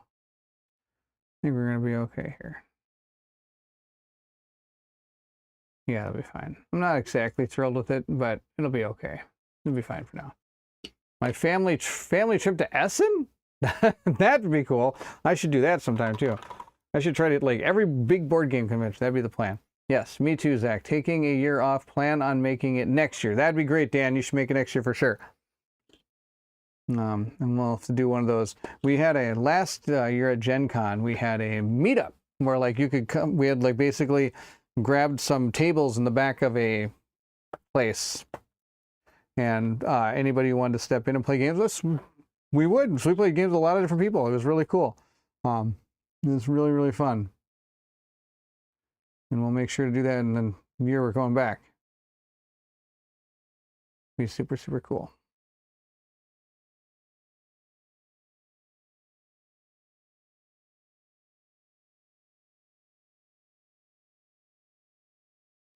I should be showing this. Apologize. There you go. Okay, just gonna get it done. Cool. But I know Gen Con's coming up fast. Okay. We got a lot of this done down here. We're gonna leave it for now. We're gonna come back. We're gonna paint those parts. But we're gonna go up to here. I've got snakebite leather, which is one of my favorite colors of all time. It's right here, snakebite leather. We're gonna bring it into the shot and mix it up just a little bit. And I don't have to mix it up too much, mainly because I know it's all mixed up, because I look at the bottom of the paint pot and it's all mixed up. So I'm gonna be able to use it. I'm going to grab some out of here. It's not gonna be a lot. There's not a lot to paint with this. It's just, see this strap on his arm. We're gonna hit that with snakebite leather.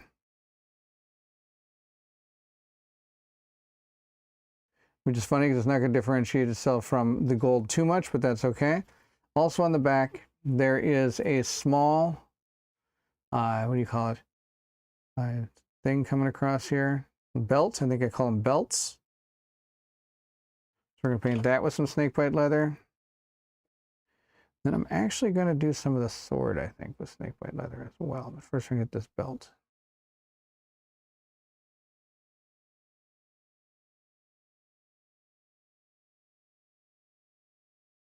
I wasn't thinking about the sword yet, so we got to work on what we're going to do about that sword here.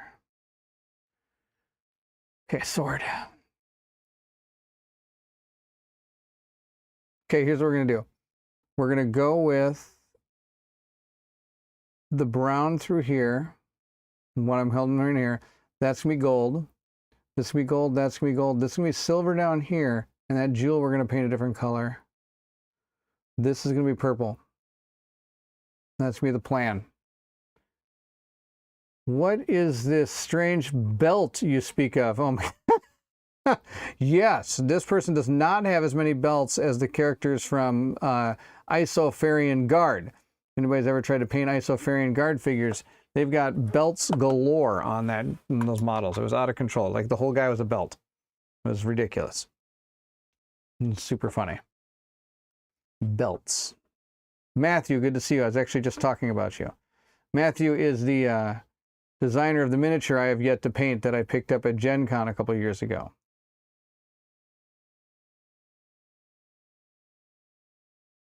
I have to do that. Beltman, that's right. Will you play Dawn of Madness further? Great question. Yes, I will. Stay tuned for it to hit again in probably October, is when I plan to do it again, I think. Because I really enjoyed it. I had a lot of fun playing it. It creeped me out, but it was super cool. Isofarian warriors wear lots of fancy packs. This is true. There are fancy packs and belts everywhere on Isofarian Guard models. I sent you the Xenos drawing, right? I think you did. I'll have to look in my inbox again. See what I see. But yes, I was just showing off the miniature. What did I do with it now? Now I probably threw it somewhere. I'm going to put it somewhere. Ah, there it is. The Matthew miniature. Matthew miniature. Someday I will paint this. Not today. Not today. Someday. But yes, I will be returning to that game this fall for sure. That's the plan. And then I was talking to Colin, we might even try to do another Arkham Horror thing this coming fall too, because we really enjoyed doing that. And we've got the, which one is it? The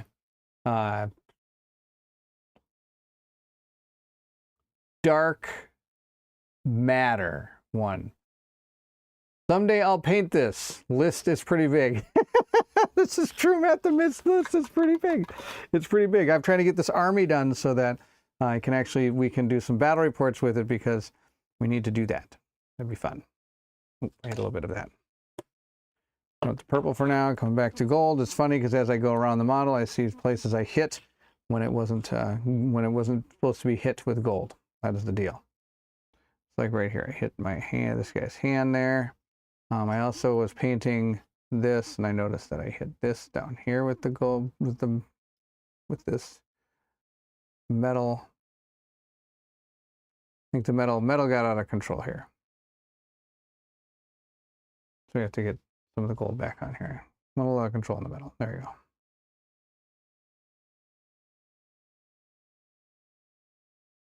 think we're okay. Also down here. Need to hit that, need to hit this.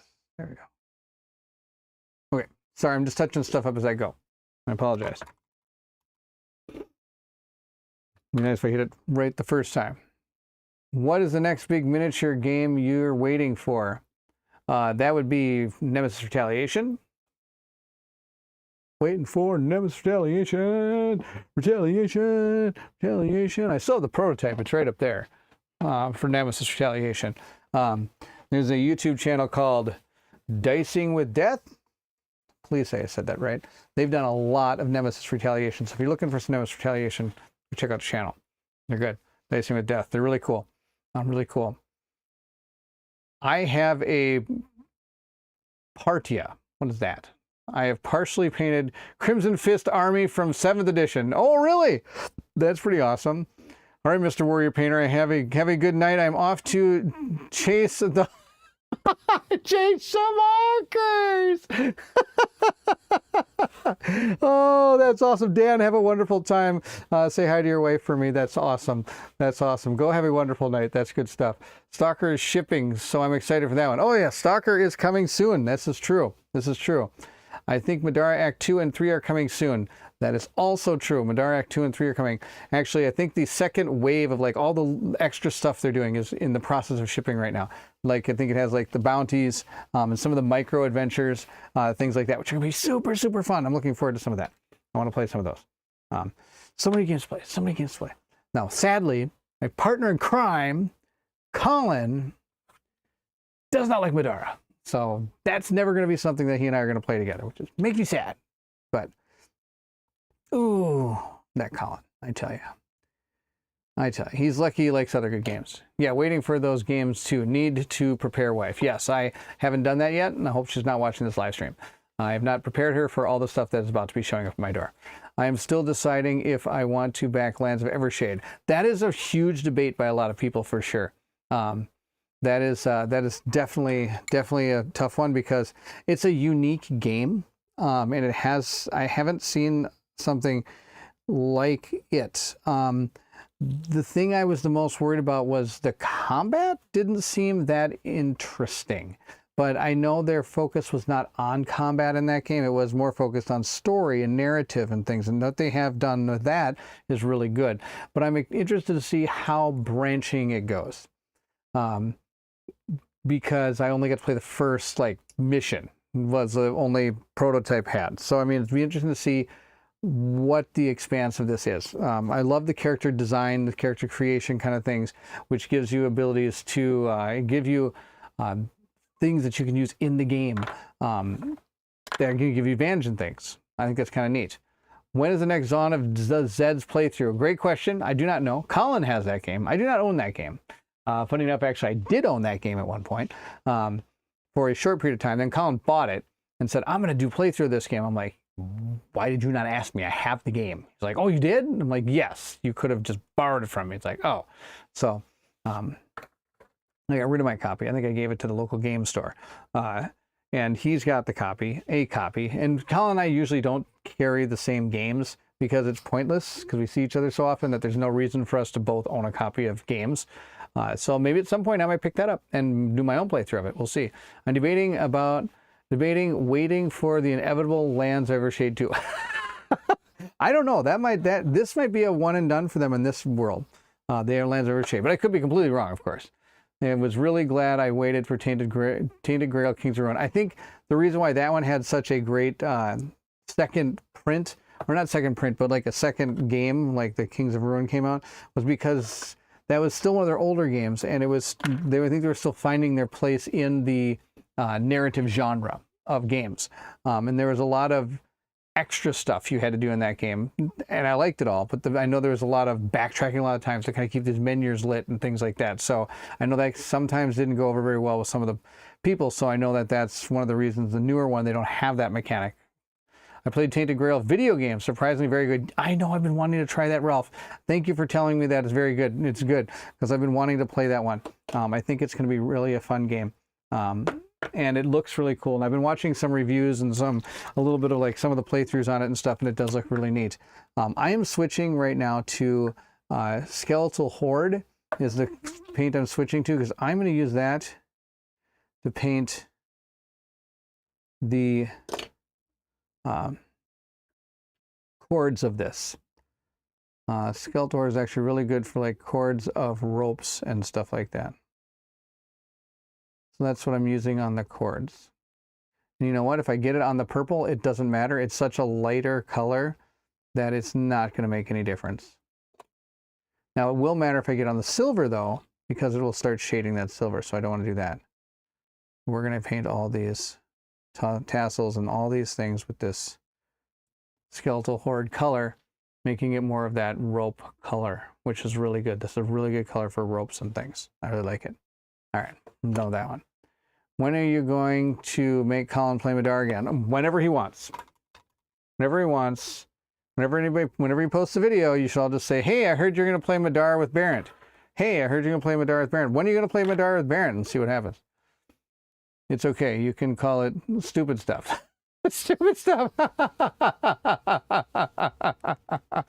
Have you tried Colin to the chair, taped his eyeballs open, and made him watch Aliens yet? Matthew, I am still working. Actually, so for those that don't know, we do a charity stream, usually we do it once a year.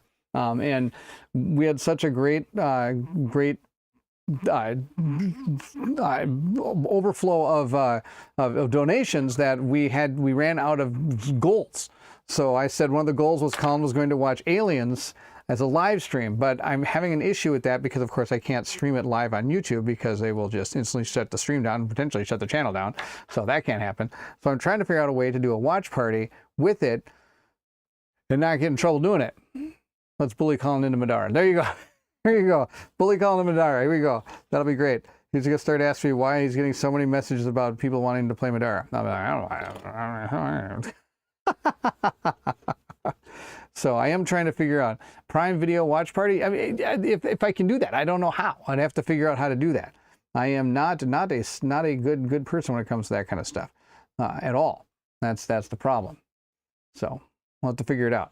But now we're going to move on to this gun. This gun is a little bit more of a. It's going to be more of a.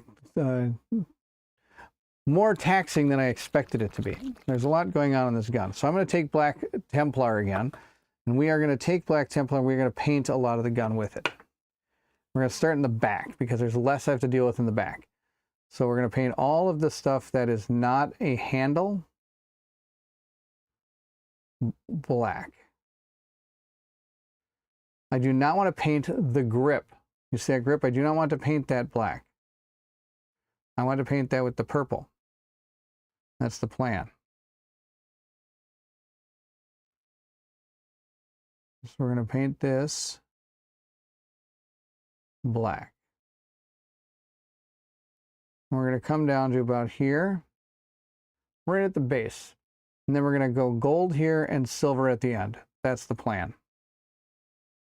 think that'll look really cool as this kind of spear. Now, the cool thing about this weapon is it's not only it's a spear or an axe, whichever I want it to be, It's also a gun, which is kind of cool. So that's what this whole apparatus right in here is. This is a gun, which is kind of neat. So it's like it's right, you can't, the muzzle kind of comes out right here at the end here with this other grip. So this guy can stab and shoot, which is really good. I think it could be possible. I'm not sure how it works either, though. I'm still trying to figure it out. But it will happen. I am almost certain it will happen. So again, we're going to kind of come from this side now. Notice we have tassels again and everything we got to deal with. So we got to make sure we don't screw that up.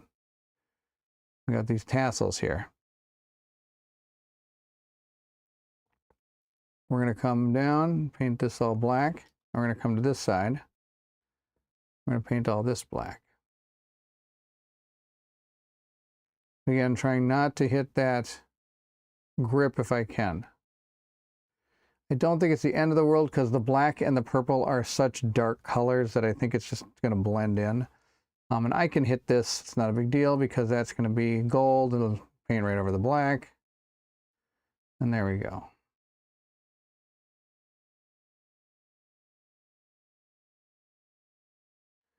All right. There we go. Black all over this.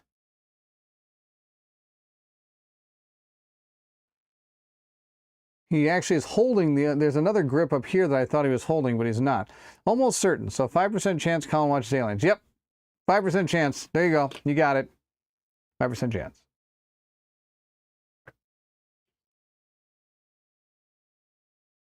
We're going to paint this part of it now.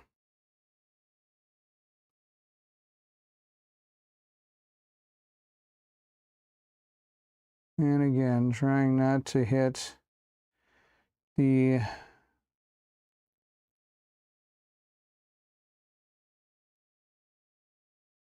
I'm not trying to hit the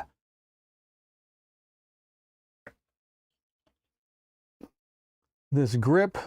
I'm also trying not to hit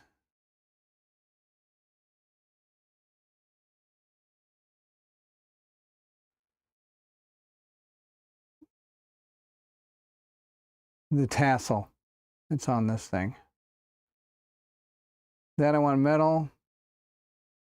Okay, now let's put one of these things on just to look. Okay, it's gonna look like this with it on there. I mean, it's a huge improvement on the 0.005% chance of a year ago. That is true. That is true. We did get closer. We are closer. We're getting closer. Closer every day. Almost paradise. All right. All right, let's get some more black on here because now we're going to go up this thing. I'm going to paint this. And again, we're going to paint this with all black here.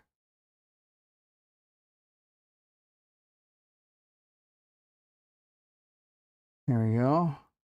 And then here's the gun. Okay, so see this whole thing is this big gun, and here's the end of it right here, which is kind of cool. So what I'm going to do is I'm going to paint all this, but then we're going to paint that silver at the end. We're going to paint this all this. This is all going to be black. That's the deal. Thank you. Bill. Oh my gosh, Bill, how have you been? Bill, good to see you. We are working on Adeptus Custodes miniature from Warhammer 40K today. Bill is a professional painter. So it's good to see you, Bill. Hope things are going well.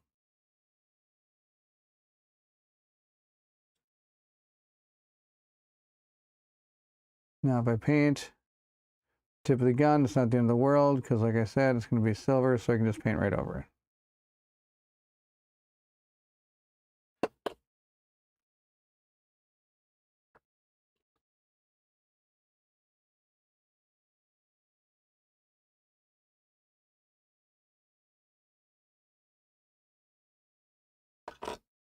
I take this off, paint this part here.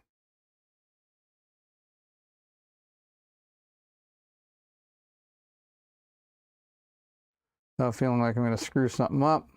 There we go. Looks good. I'm going to go back over here.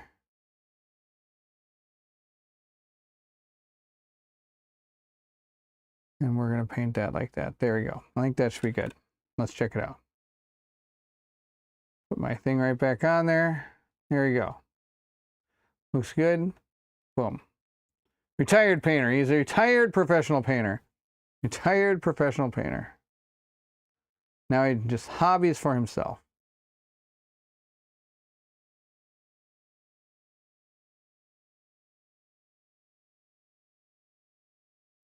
Yeah, I think that'll be good.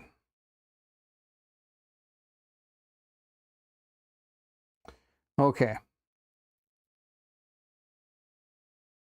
I'm thinking, okay. Okay, let's get some silver on this. And this one I am going to use the other silver that I was using this before. I was using the shining silver, so we're going to go with that. In case you wonder what I'm doing, I'm batting it down onto, I do have a little thing that holds paints, so I just kind of batted a little bit on there. Right here. Where is it? There it is, right there. You can kind of see it. So I put a little bit on there. I'm going to take my little brush, take some off of there, and we're going to paint this part. Okay, so we're painting silver. We're painting this down here silver. Turn it, paint it silver. Again, not the end of the world if I get it on the other part, because we're going to paint that gold.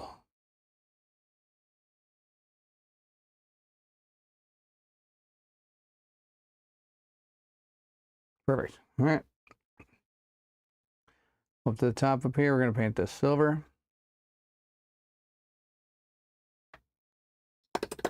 We're just going to hold it. That makes it a little bit easier.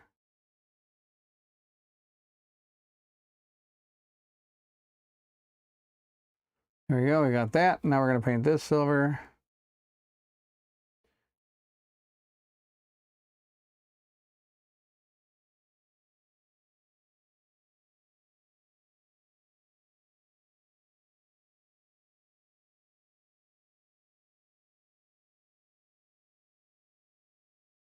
We're just moving right along here.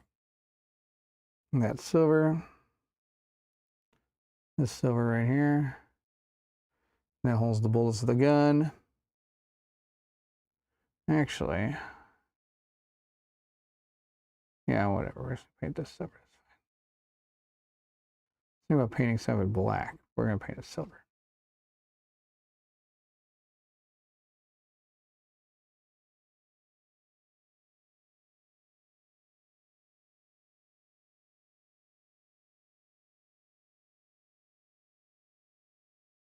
Almost done with that.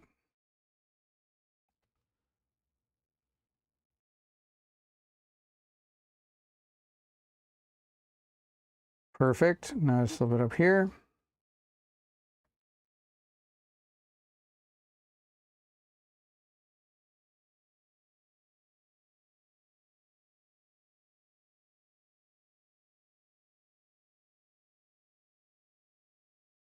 This part. Oh, that's over. I was like, where did it go? It's over here on this part of the model.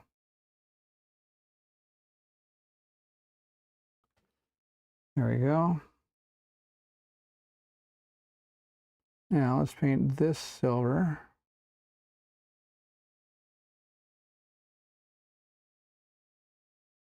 Little chain leading up to it. I want silver too.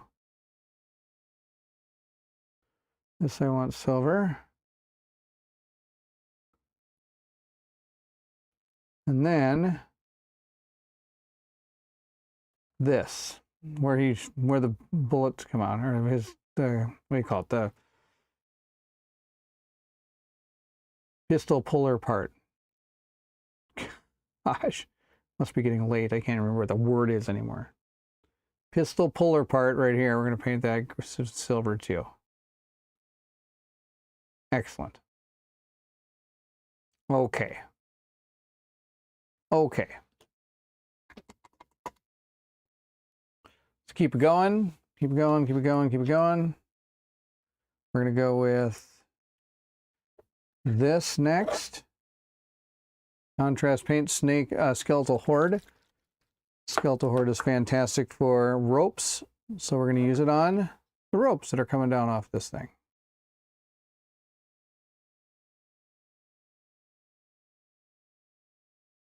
Like that.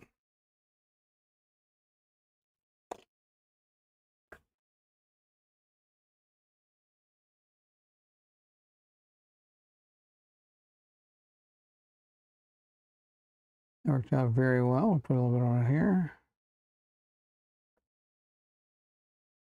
Finish it off on that side. There we go. The rope on that is done. Okay, now we got that done. We're going to move to the purple, which is not that. That's Black Templar. Here's the purple. Nope. Yep, there it is. Checked up a little bit. Put in a little thingy here. Now this I want to put on the handle I've got right here.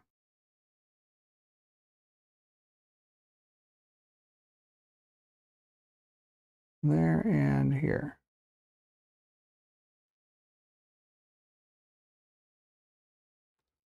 There we go. Over to this side.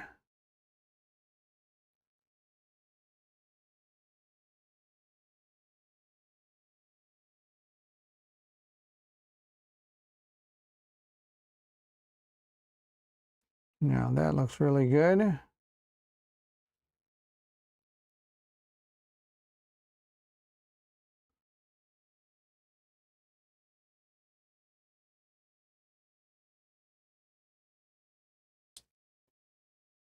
Interesting.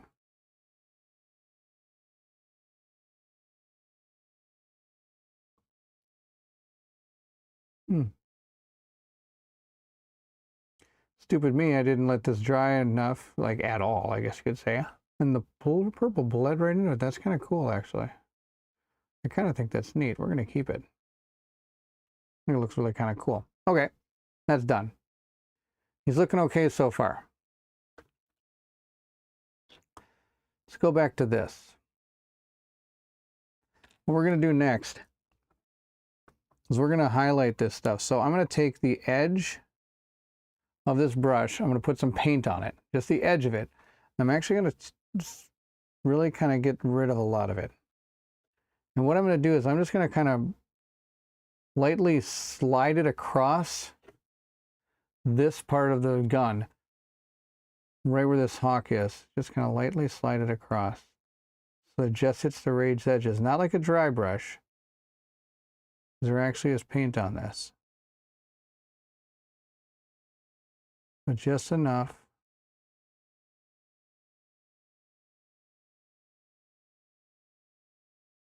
So I can make it look, oop, don't fall down. Like it has that gold in it. Just enough.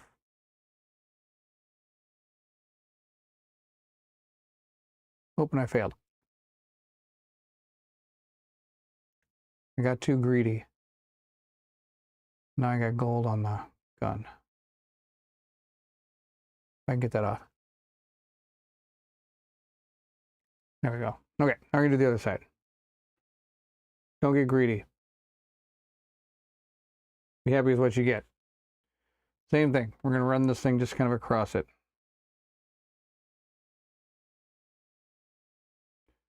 I'm not using the tip of my brush, I'm using the edge of the brush.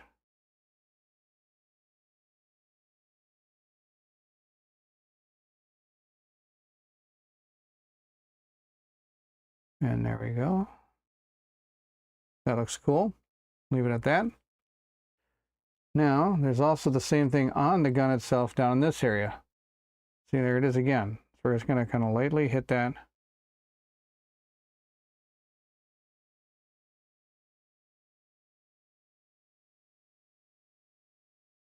With the side of the brush. There you go.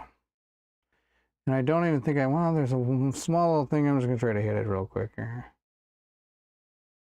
There you go. Good enough. All right. A little bit on that side. I think that looks highly cool like that with the kind of little bit of gold in there you can see right with the black. All right, that's done. Next, we're going to hit this gold part down here. It says I'm going to paint this gold, so we're going to paint this gold. Right up to the edge there. Turn it.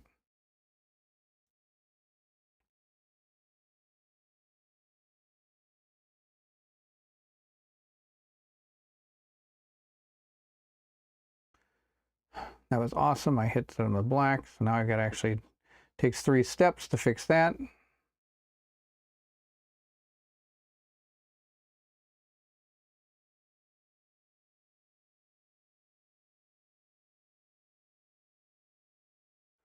All right, I think we got that done.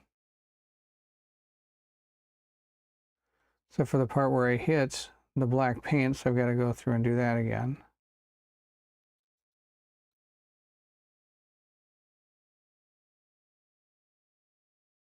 There we go. Okay. Again, we're looking better. We still have the cape to do. Well, if you look at it from this point of view, it looks pretty darn good. Problem is, yeah, I still got all that stuff in the back.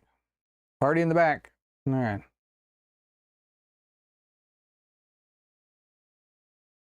Okay. Yeah, gotta fix that. Okay. And grab some of this. Gray Sear Gray. And paint it right there. Let's come back later and fix that with, we'll paint the black right on top of this after it dries a little bit. I think our spear's done. Now, of course, there is some stuff I'm planning to do as well. I need to put some washes on things, that nature. This thing's gonna, I'm going to make this weapon look very similar to this. So what I'm going to do is I am going to make it look really cool with these like marble-like look to it, which I think looks really neat. I don't know if you can tell too much, but anyway, we're going to do that with this. And how we're going to do that is we're going to paint gold onto this entire part here that you can see, but then this I'm going to paint with this turquoise blue color. It's Templar blue.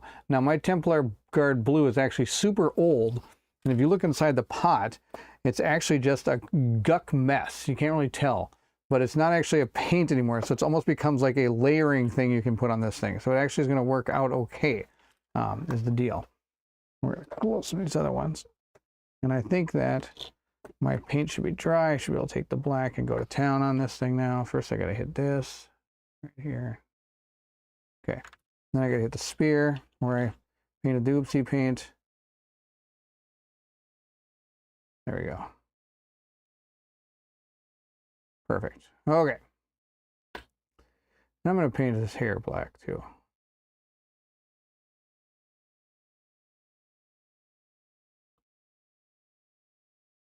There we go. Perfect. All right. Good stuff. Greetings, good sir. Hope I'm not late to this. Nope, you're not late. We're just about done. No, I'm kidding. We got some time left. My goal is to finish this guy tonight. It's going to be a really ambitious goal, and it's probably not going to happen, but I'm going to try. Steve, we're painting up some Warhammer 40K Army miniatures. Here we are. Gold up there, I said, so let's start there. I'm going to paint this sword here. Start with gold up at the top.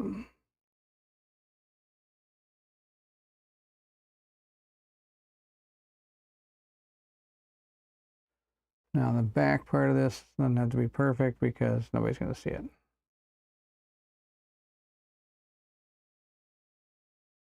Good job, Barrett. Way to switch cameras. Awesome.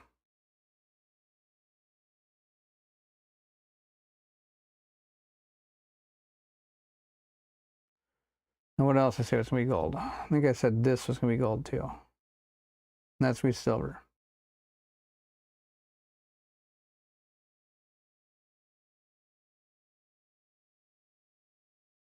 Now, when I did this, I could have sprayed this on its own and not have attached it to the cloak, which would have made it a lot easier to paint. I didn't even think about that until now. So the good news is I got 2 more of these guys, so when I do it, I'll make sure to do that. Then when you go to prime it, what I would do is I actually tape it to what I'm priming on, like a piece of wood. And then I would prime one side of it, then wait for it to dry, then then untape it, and then tape it again down and prime the other side, is what I would do.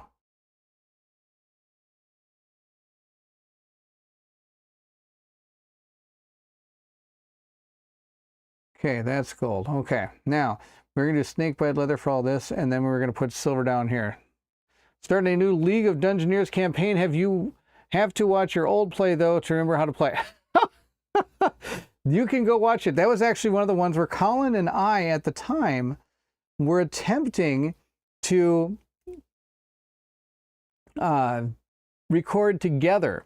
And it was really tough because whenever you're recording, the parts are moving, there's a lot of moving cameras, and then the other person would be quiet while the other person was recording, and then you come back, and then that person, then you'd say something wrong, so you'd have to re-record what you said, all sitting there, and it was tough. It was tough, which is why we didn't do it very much, but we did do the started doing, that's when we started the live stuff, was because we were able to do it live.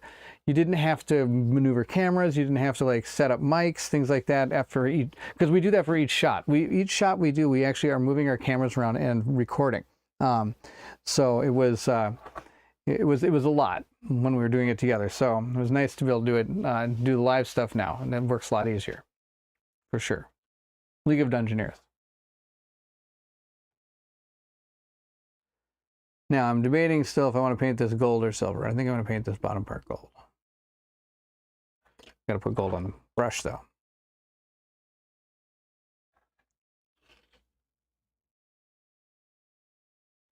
This guy's all about gold. He wouldn't use silver, he'd use gold.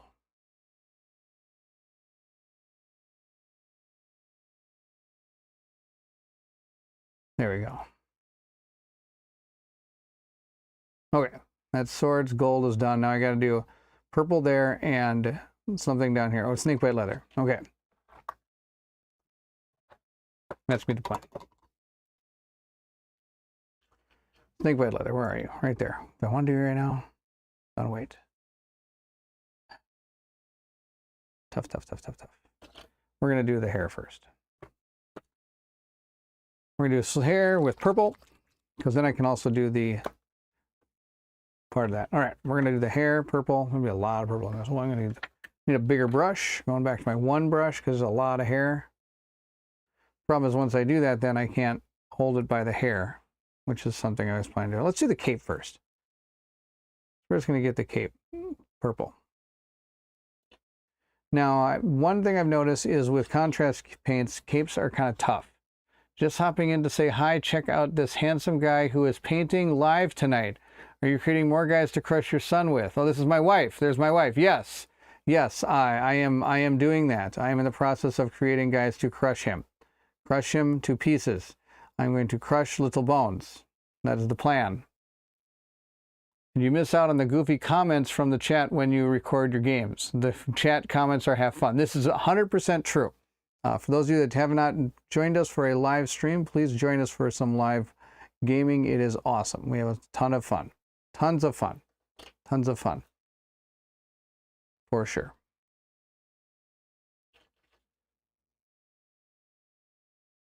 My wife has jumped in. Good to see her. I hope everything is going well. She's upstairs going to bed. I also told them to start watching, and her and my son are hopefully watching the first episode of Alice in Borderlands. Alice in Borderland, I think is the name of it. Super good show. I watched it, and now I've told them they got to watch it.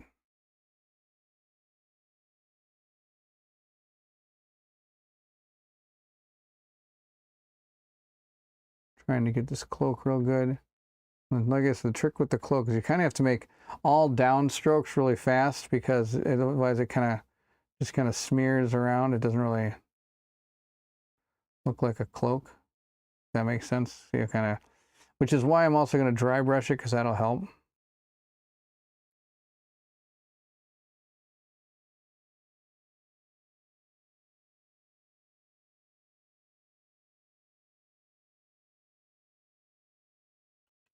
I'm painting my hand too. That's okay.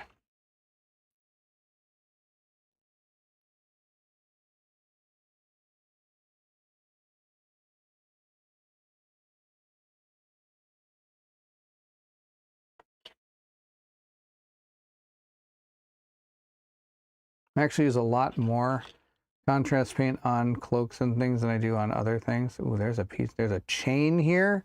Oh boy, hope I didn't paint anything on the other side like that. Why is there a chain? Probably to hold the sword, Okay, that's fantastic. Good thinking, Baron. Glad you answered your own question. Right, now we're going to try to get this without getting that gold. Good work. Like I said, I was hoping to have done this cloak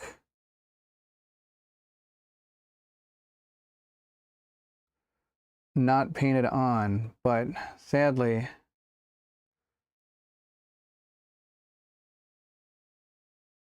that was not in the cards.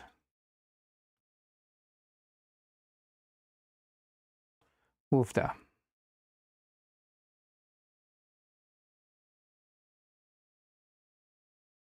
Chain. I do not like that chain.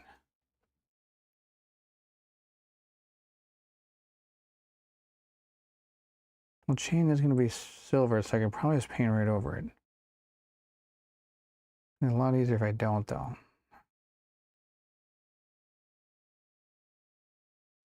Okay, we're done. We're going to go to a smaller brush. I'm afraid.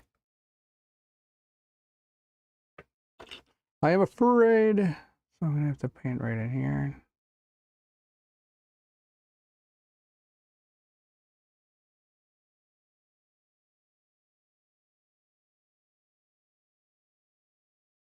Not the chain. Okay. Now, good news is this handle's going to be purple too, so I can just paint that right now.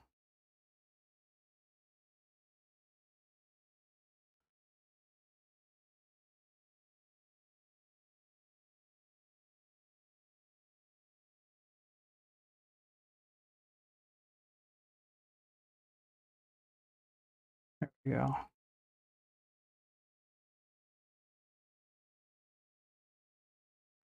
Okay. Oof. Okay, not done with the cloak yet. As you haven't noticed, it wings around to this side as well. Look at it. There it is. We got to get all this purple too.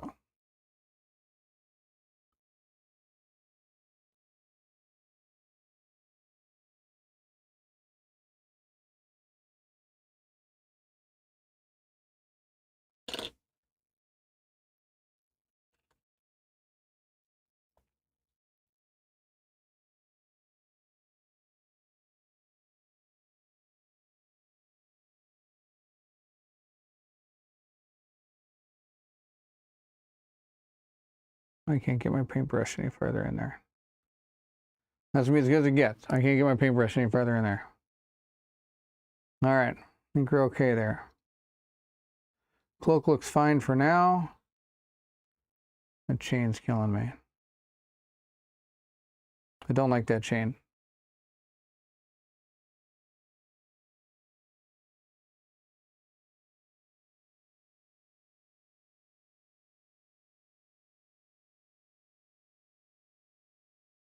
I'll be fine. Okay. Sorry, my hand's in the way. I'm trying to do some analyzing here. Okay. I'm going to go with snake bite leather now, and we're going to work on that thing right there. Ooh. No, I want snake bite leather. I was debating there for about a second for skeletal horde. See if I want to do that instead, but nope, we're going to do snake bite leather.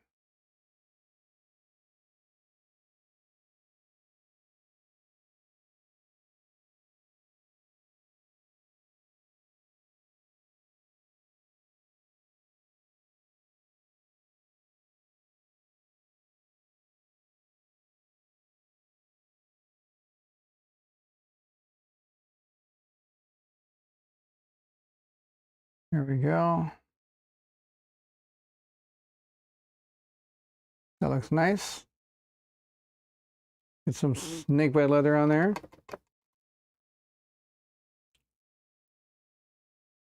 I did hit the gold a little bit, so we're just going to kind of brush that off a little bit there. There we go. Perfect. Okay. And that's good. Getting close. Okay, I'm going to paint that chain with a darker silver because I don't want to deal with that. Okay, not a fan of that chain, man. So we're going to paint the chain.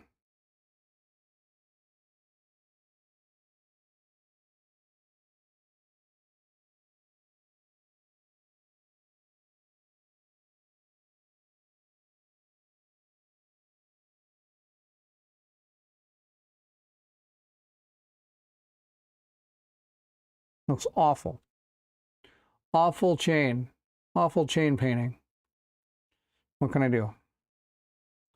We're just going to keep it. It's the deal. And this is dark enough so it's not the end of the world. Okay. That's done. For now. Like I said, we're going to go over a lot of this in a second here. But everything's pretty good. Except for this top knot. All I do is the top knot. Everything's got at least some paint on it. Which is good. Another thing I need this. I need that silver again. I need this silver. Shining silver. We need shining silver a little bit more. Getting close to the end of this guy. What I'm going to do now is look at this model. I'm looking for any signs of jewels. The jewel right here. Is that a jewel? I'm going to say it is. I'm going to paint it silver. Nope, I lied. We're not going to do this yet. So I have to put the wash on it. Oh, there we go. I smashed him. That was good. We're going to wash him first. So I can't put the jewels on yet. Okay.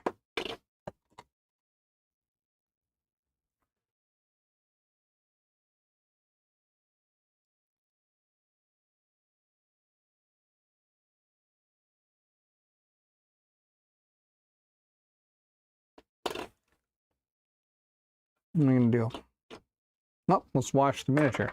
All right. Reichland Flesh Shade. We're going to put this all over the gold.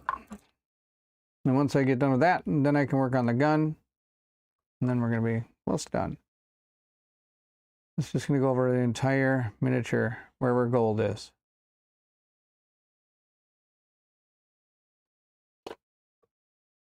I'm going to keep this open. I got to dig way deep into there. And I'm just loading my brush with this. Look at how much I loaded it with. Then I can spread it around. And it goes on super nice.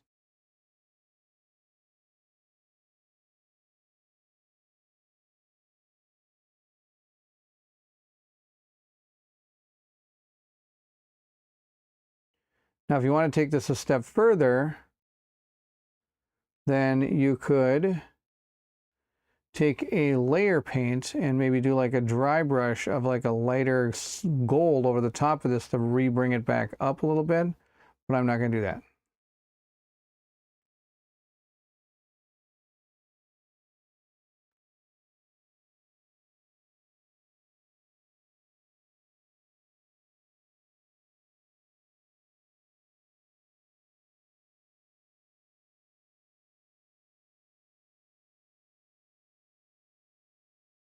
Now I'm trying not to hit the silver this time because I don't want the silver to get the Reichland Flesh Shade on it.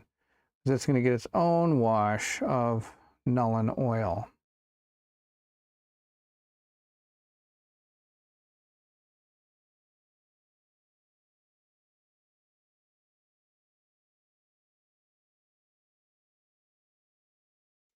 That's what I'm going to do with that.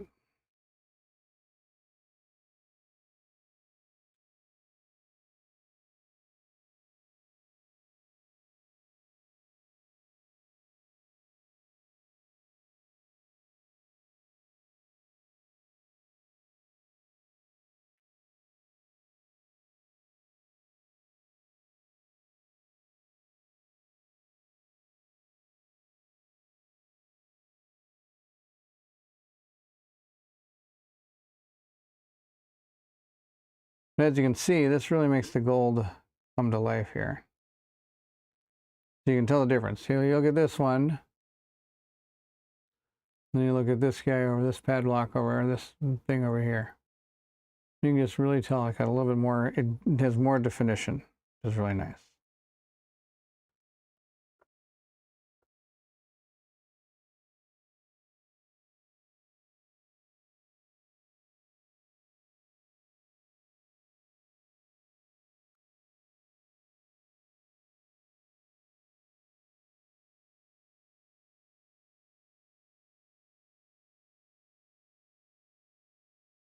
Here's the deal. From this point of view, it looks like there's a face in paint lid. Face in paint lid. Oh, because that's so close to the thing. It's amazing what a good wash will do to enhance color. Agreed. Agreed. Agreed. I 100% agree. Like when I first started, I was like, oh, what's this like wash they're talking about? I should give that a shot. Oh my gosh, it's like so good.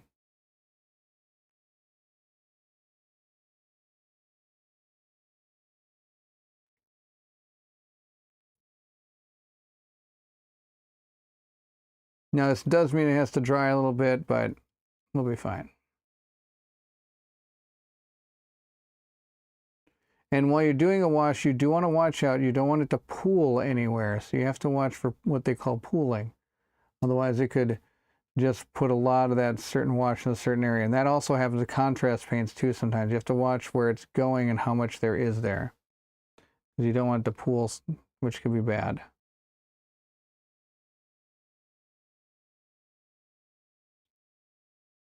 I'm going to work on a little bit of the sword here.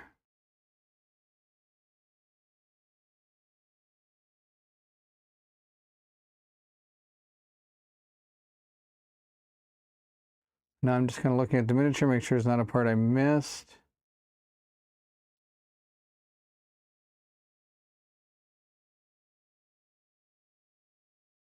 Or a part that I think I got everything.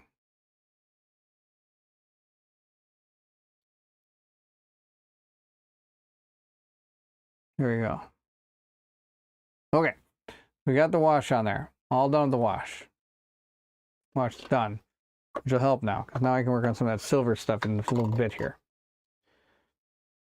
Now the other thing I need to do is the metal. I need to wash the metal with Nuln Oil. That's right. Nope, that's Agrax Earthshade. That's my kid stole from me.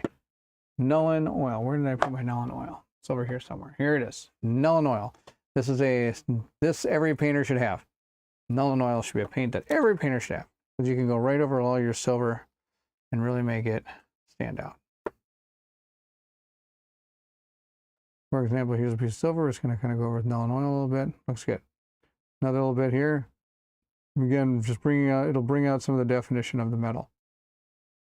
Remember those vents we put in the back? There we go. Nuln Oil. Boom.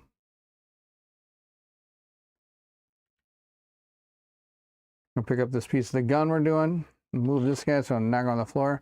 We're going to get all these pieces here. Some Nuln Oil.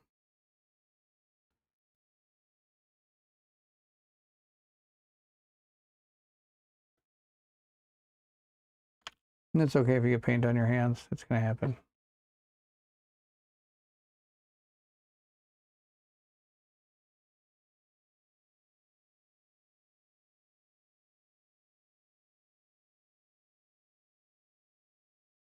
Now, one of the effects I'm looking for is actually for it to be a little bit darker at the bottom of this triangle thing. So see how it kind of is a little bit pools down here? I'm wanting it to kind of pool down there. I want it to have that look to it. So I'm okay with that.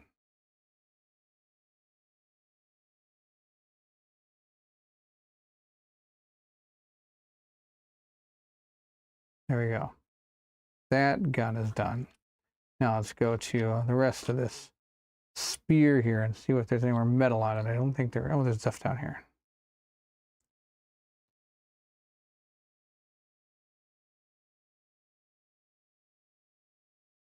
There we go. And then this whole part of his outfit.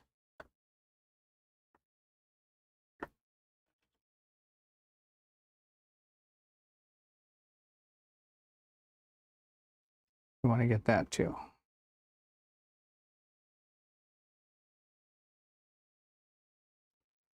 Okay.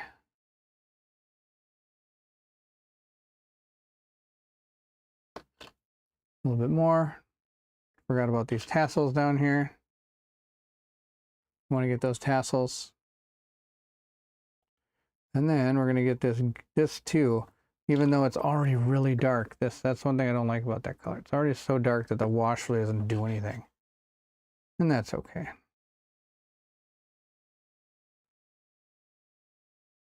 Now I could dry brush or even highlight some of this gun with a lighter color if I wanted to. Two words that my wife doesn't like me saying are, "It's fine." In my wife's defense, I usually say those two words while holding some power tool or oh, that's awesome. A power tool or a chef's knife. It's fine. It'll be good. It'll be just shit. It'll be good. It'll be good. We're gonna be okay. Oh, that's awesome. That's awesome. Oh, I missed a part with my Reikland flesh shade.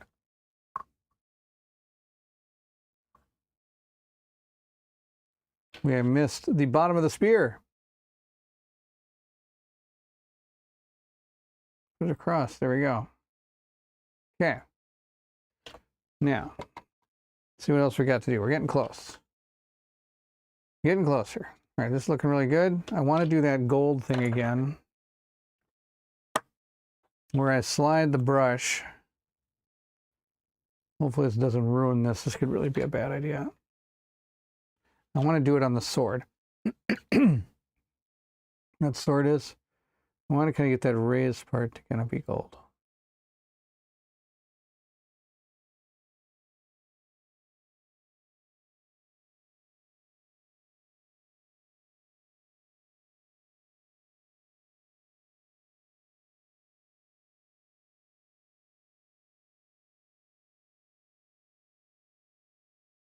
I think that'll be good enough. Yeah, you really can't tell because that brown is very similar to a gold, so it's not really going to be that big of a deal. I think that's about it for that. Now I need to paint this thing.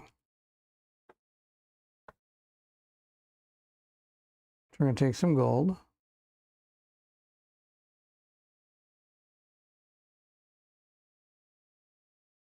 And we're going to, whoops, let's see if I can get a minute view here. There we go. Move the pot over there. We're going to take this right here. I'm going to paint this thing gold.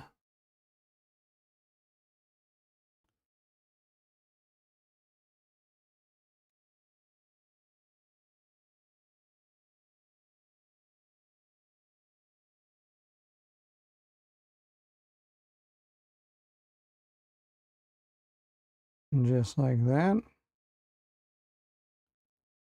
Perfect. Flip it over to the other side.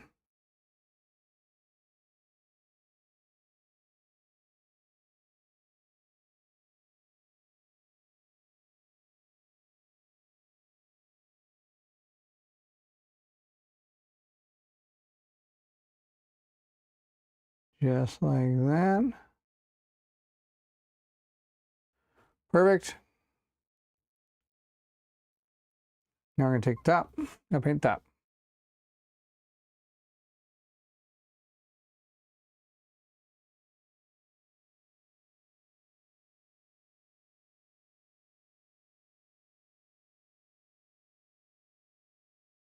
There we go.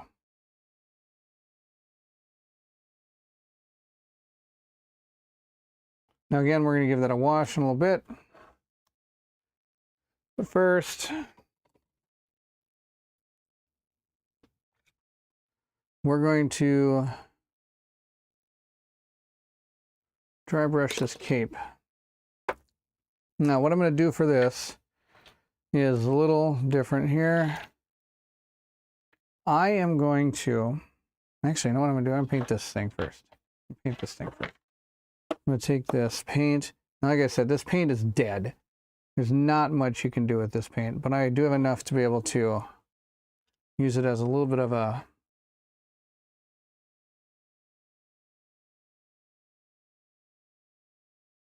I can take a little bit of a, there you go. It's watered down enough where it actually kind of looks cool, I guess is one word for it. Just like that. So it does have that blue. You can kind of see the gray through, which is totally fine. It's just probably easier if I put it back on top in this thing. Try to connect this. There we go.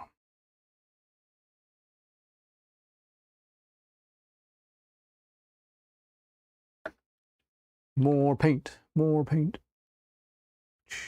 Here we go.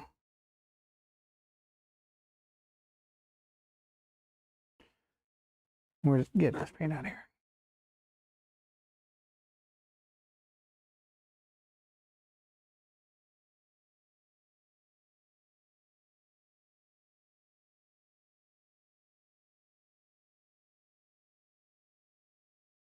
There we go.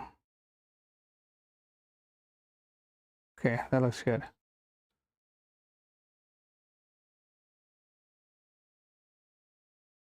Perfect. Okay, that looks great. For now, we're gonna make it better. But now we're gonna go to the cloak. I should get the hair done too. So we're gonna paint this hair too. Where's the paint? Where's the paint? Where's the paint? Purple. Right here. Okay. Let's do the hair because we need to get the hair done too, and then we're gonna have to dry brush this whole thing anyway. Including the hair. So we need to get the hair done.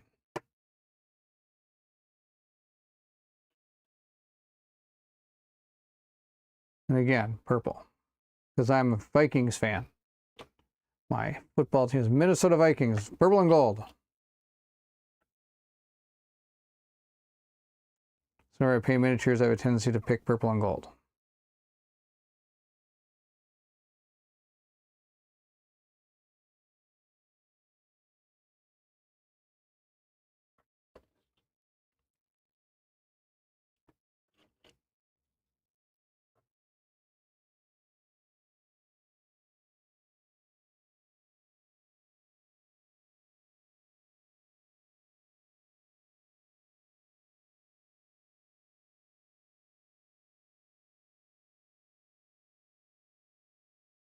Okay, now we're getting underneath here.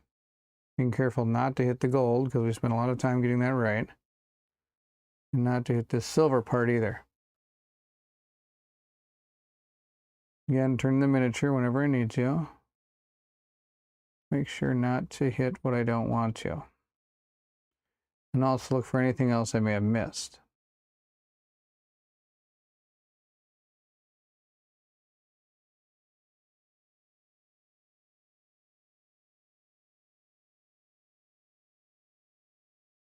Okay.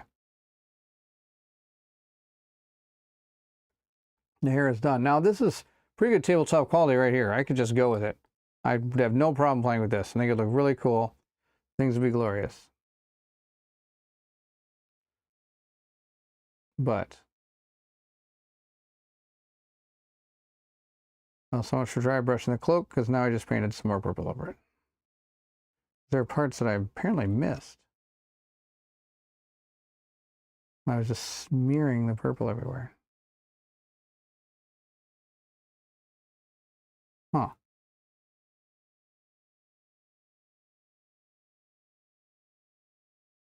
All right, so instead we're going to work on some silver. And pick out those jewels. Now I got the, what do you call it? The, oh, there's still some silver there. Good. Okay. Now we're going to go pick out some jewels. Let's find some. There's one right here. A little dot of silver there. One right there. One right there.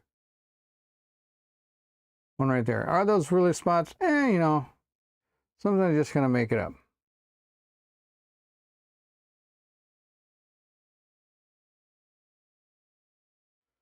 Especially when this thing doesn't have a lot of jewels. Oh, here's one right here. I'm just looking for anything that has like a circle to it. So for example, here's one right here. With a circle. Right there. There's one up here on this staff, but I've already got it. I'm going to paint this over. Move it over and paint it over here too. This look cool. Okay. Really? There's a couple jewels in the sword. And there's one jewel in the sword. That's fine. Nothing on these side things here. I'm kind of surprised. The other dudes had like jewels all over them. Look at this guy. Got jewels here. He's got jewels here. He's got jewels on his swords. He's got even jewels on his little thingies here. I'm so out of control. Yeah, this guy getting all the jewels. Okay. That's about all I got. Oh. There should be some on the back. Here we go. There's one right here on the hands. On the gauntlets. Here we go.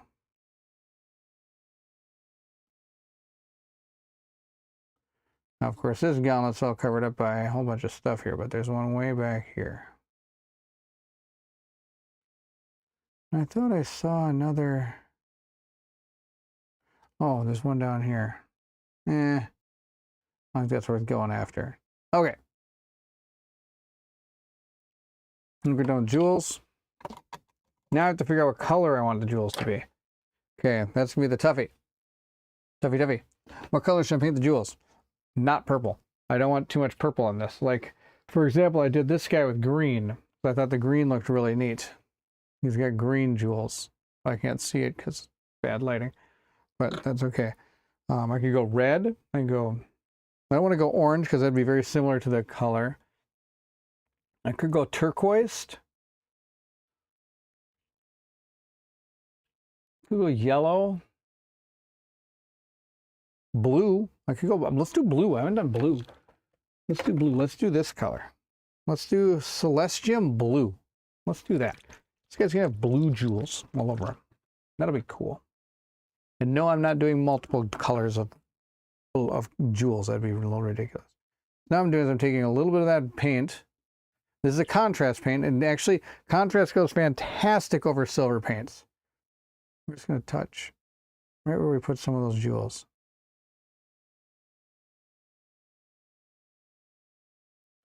There we go. That's too much. I'll have to wash that one off a little bit.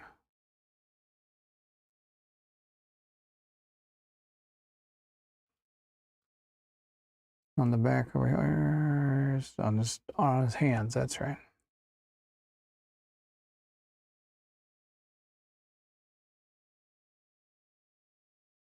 There we go.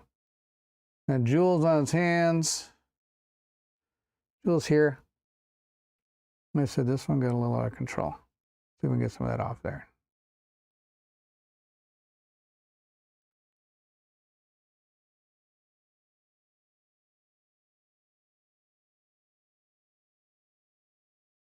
Good enough.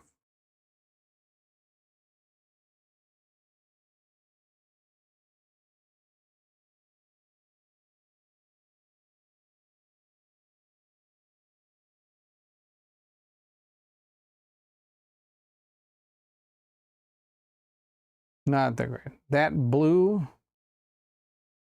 nice looking model. Thank you very much, Fire Drake. It's good to see you. Thank you for joining. It's awesome to have you here. Awesome to see you. Yeah, we're painting up a custodian dude. I noticed the part I didn't get with my shade here. I didn't get this part here. There we go. Okay. Now we're going to do dry brushing and we're done. Okay. Kind of. I'm going to take a... So I have this, which is Rathbone White. It's a kind of a base. It's kind of a white. What we're going to do is we're going to move all this stuff out of the way, including him. All right, we're going to bring this guy in. And what we're going to do is we're going to take some of this out. Then you can tell this has seen better days as well. Take some of this paint out, not that much. We'll put it over here. That's a good spot for it. There we go. Okay. Now, I also have just purple, just plain purple. Alien purple, I guess they call it. I'm going to put that right over here. Not exactly in the same spot as the white, but a little bit closer. Now, I've still got some white on the brush, which is fine. Get rid of that. Now we're going to take our dry brush, which is this guy right here. This is our dry brush. And we're going to put a little dab of purple, just like that. And we're going to take some corner of the white and just start kind of mixing it together. We're going to get a light purple like that. That looks great. Then I'm going to take my cloth.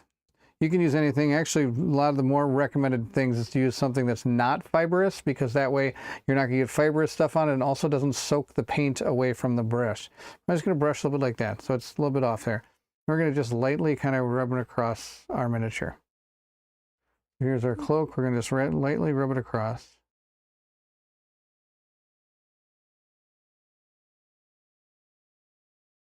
So it gives it a little bit more, so it hits the raised edges.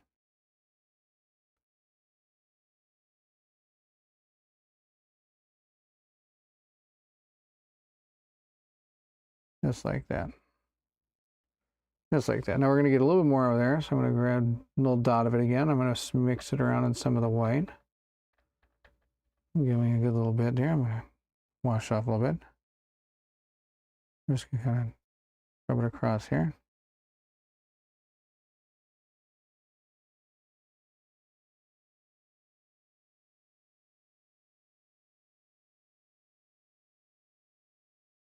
Go like that, across here like that. Now for this part, I'm just going to really dig into it and really push a lot onto there. And then just kind of lightly, especially from the bottom here. And over here, right where it has this little part here, I'm going to kind of lay into it a little bit. Come up on it. Like that. And I really want to get this stuff to stand out a little bit. So we're really going to kind of smear it in there. Really kind of make this dry brush come off on there. But there. I think that's going to be okay. So as you can see, the cloak gets a little bit more lighter in the raised edges there. That'll be nice. Now I'm going to be careful and just kind of rub a little bit on this thing there. And now we're going to get this plume too. This is where I got to be really careful, because this thing could snap right off. It snap right off. It's been years since I've painted. I think I forgot how. Fire Drake. Ah, oh, yeah, it really makes those edges pop. Thank you. Thank you. You got to get to painting again, man. All right, we take another dab, a little more of this white. We're running out of the white, but that's okay. Like that. And now we're going to kind of hit this. Hit the top hat.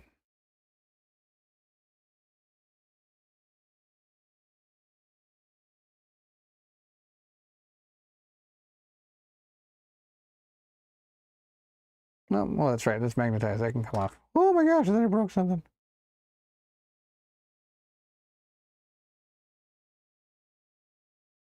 It's starting to come out.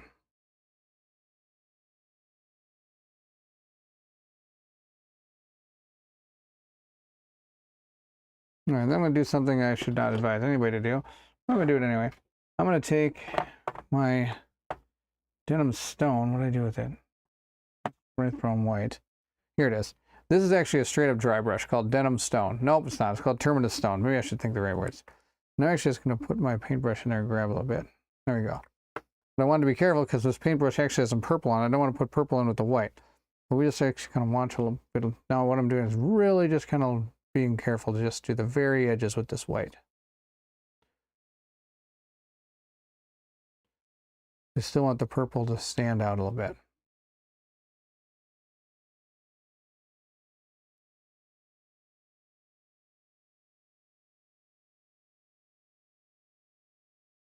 There we go. And then again, we want to hit kind of this cloak down here with it.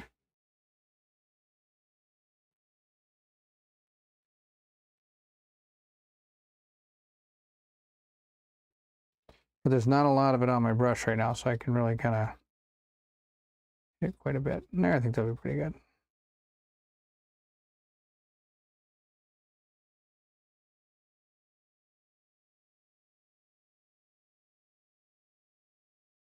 Hitting those little flaggies coming off the back there.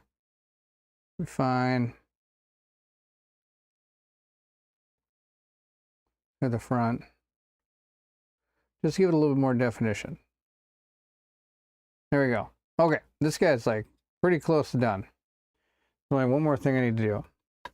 Two more things. Then we're done. Then we're going to call it a night. We're going to call it a win here, boys and girls. Call it a win.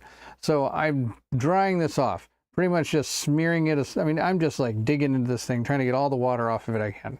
So I just put it in my water dish to try to get the purple off. I don't want the purple anymore because we're gonna get just the white now. We just want the white, which is gonna be this terminative stone. And here's what we're gonna do with it. We're gonna put some on the brush. We're gonna take our gun. Remember this blade. We're gonna move this guy over here. This blade. Here's what we're gonna do with it. We're just gonna lightly touch it from the top and come down. Like that. But just a little bit.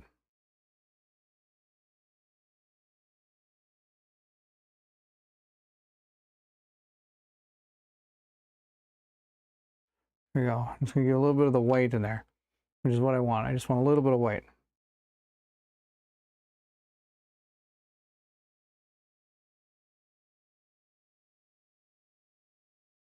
That should be good. Okay. Now, comes pretty much the end. We're going to dry this off and put it away. I don't need that anymore. I need my smallest brush, a 3.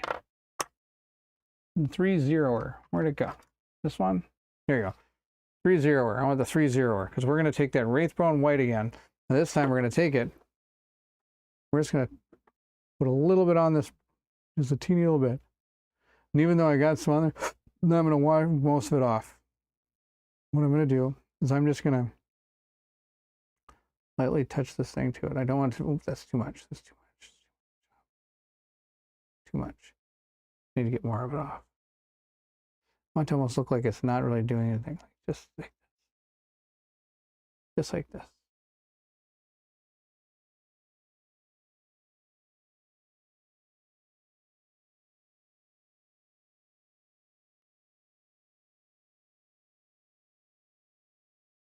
There you go. I'll do the same thing on this side.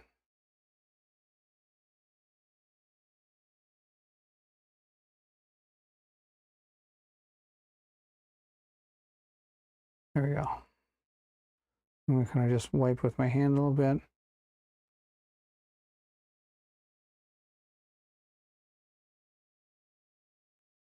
There we go. It kind of looks like there's no has that now. It'll have that. What do you call it? Marble. Almost looks like a marble look to it, which looks. I think it looks really cool. Okay, that's what we're gonna do. Okay, let's see where we're at. I think we're done. You're gonna spend an hour doing the object source lighting from the weapon to the model. Yep, we gotta do that, and then affect the eye glow effects at least another half hour. That's right. Well, I don't paint eyes, so you're good there. This guy's now just like that. Thing magnetizes to here. Come on. There you go. Okay. He's magnetized to his gun there, this spear thing, and he's done.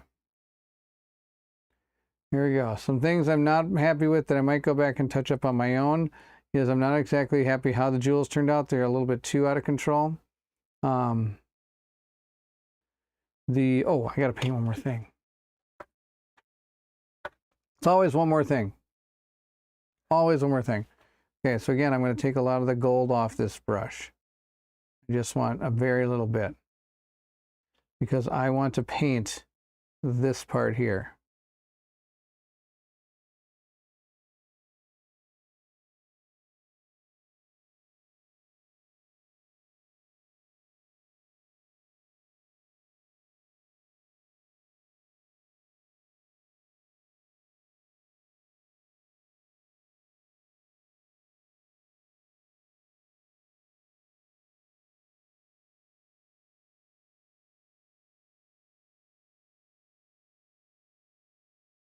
There we go. Now I got that gold back there painted on that. I think that looks kind of neat when you paint the gold thing like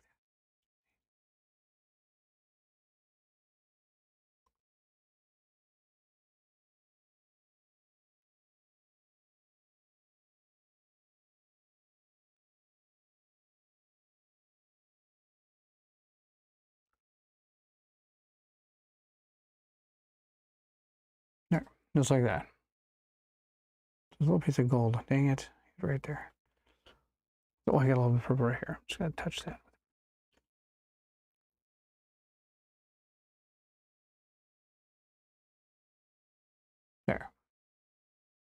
You still see a little bit of purple. That's the goal. Okay. Purple. Just touch it. Down, don't hit it. There we go. Perfect. Okay. There's that better. Almost.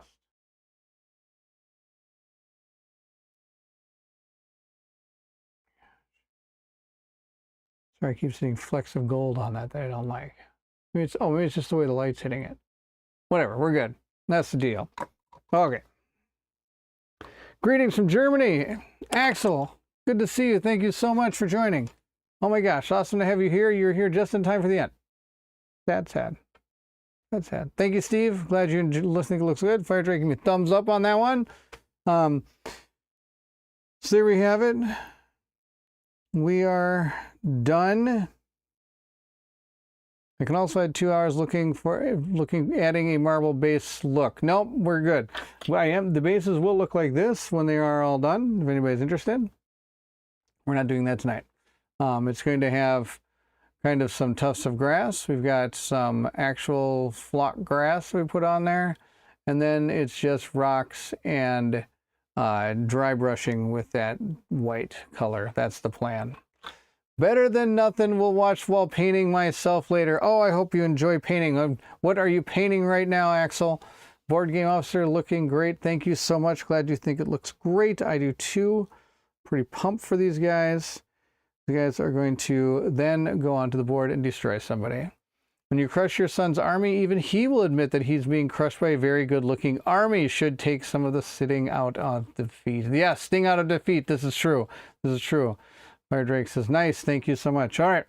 We are going to be coming to the end tonight. It is 11 o'clock here in my time zone. So we're going to move on.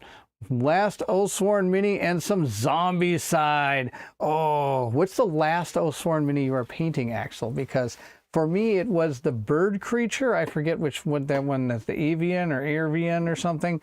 That was the last character that I painted in that because I don't think nobody really used that character. Nobody used that character. So it's interesting to see what Oathsworn mini. Oh, the Oathsworn mini. I bet you mean for the bosses. I bet you if I'm painting the boss miniatures. My guess, not the characters. I'm crazy. I'm a crazy guy. Woofda. So yes, I'm going to put some glue on these bases and get them all there. The Exile and the last boss. Oh, the Exile. Okay. The Exile and the last boss. Awesome.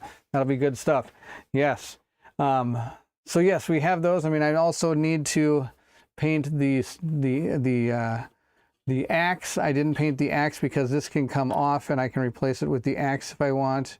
They're both magnetized, so I can choose the weapon I want to play with. So at some point I will have to paint the axe up, but again, that shouldn't take too long. And so we're just going to go with the spear for now. Axe will do later. There we have it. Off to bed. Thank you for the wonderful stream, sir. Steve, thank you so much for joining. I am glad so many people are able to stop in and enjoy the night with us. That is going to be it. We are going to be off to bed. I appreciate everybody being here. It is awesome to be back painting. I hope that you all have a wonderful painting night, and I hope to see you again soon. Let me see what happened here. Did I find something? Did I do something wrong here? No, there I didn't. Okay. All right. So that is it from the painting table. Hopefully we'll be back next week. That is the plan. Maybe we're still working on these custodians. Maybe we'll be on to something else. We will find out.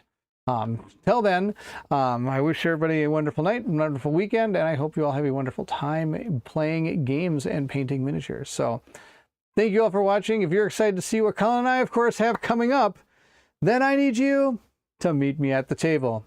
Take care, everyone. Have a wonderful night.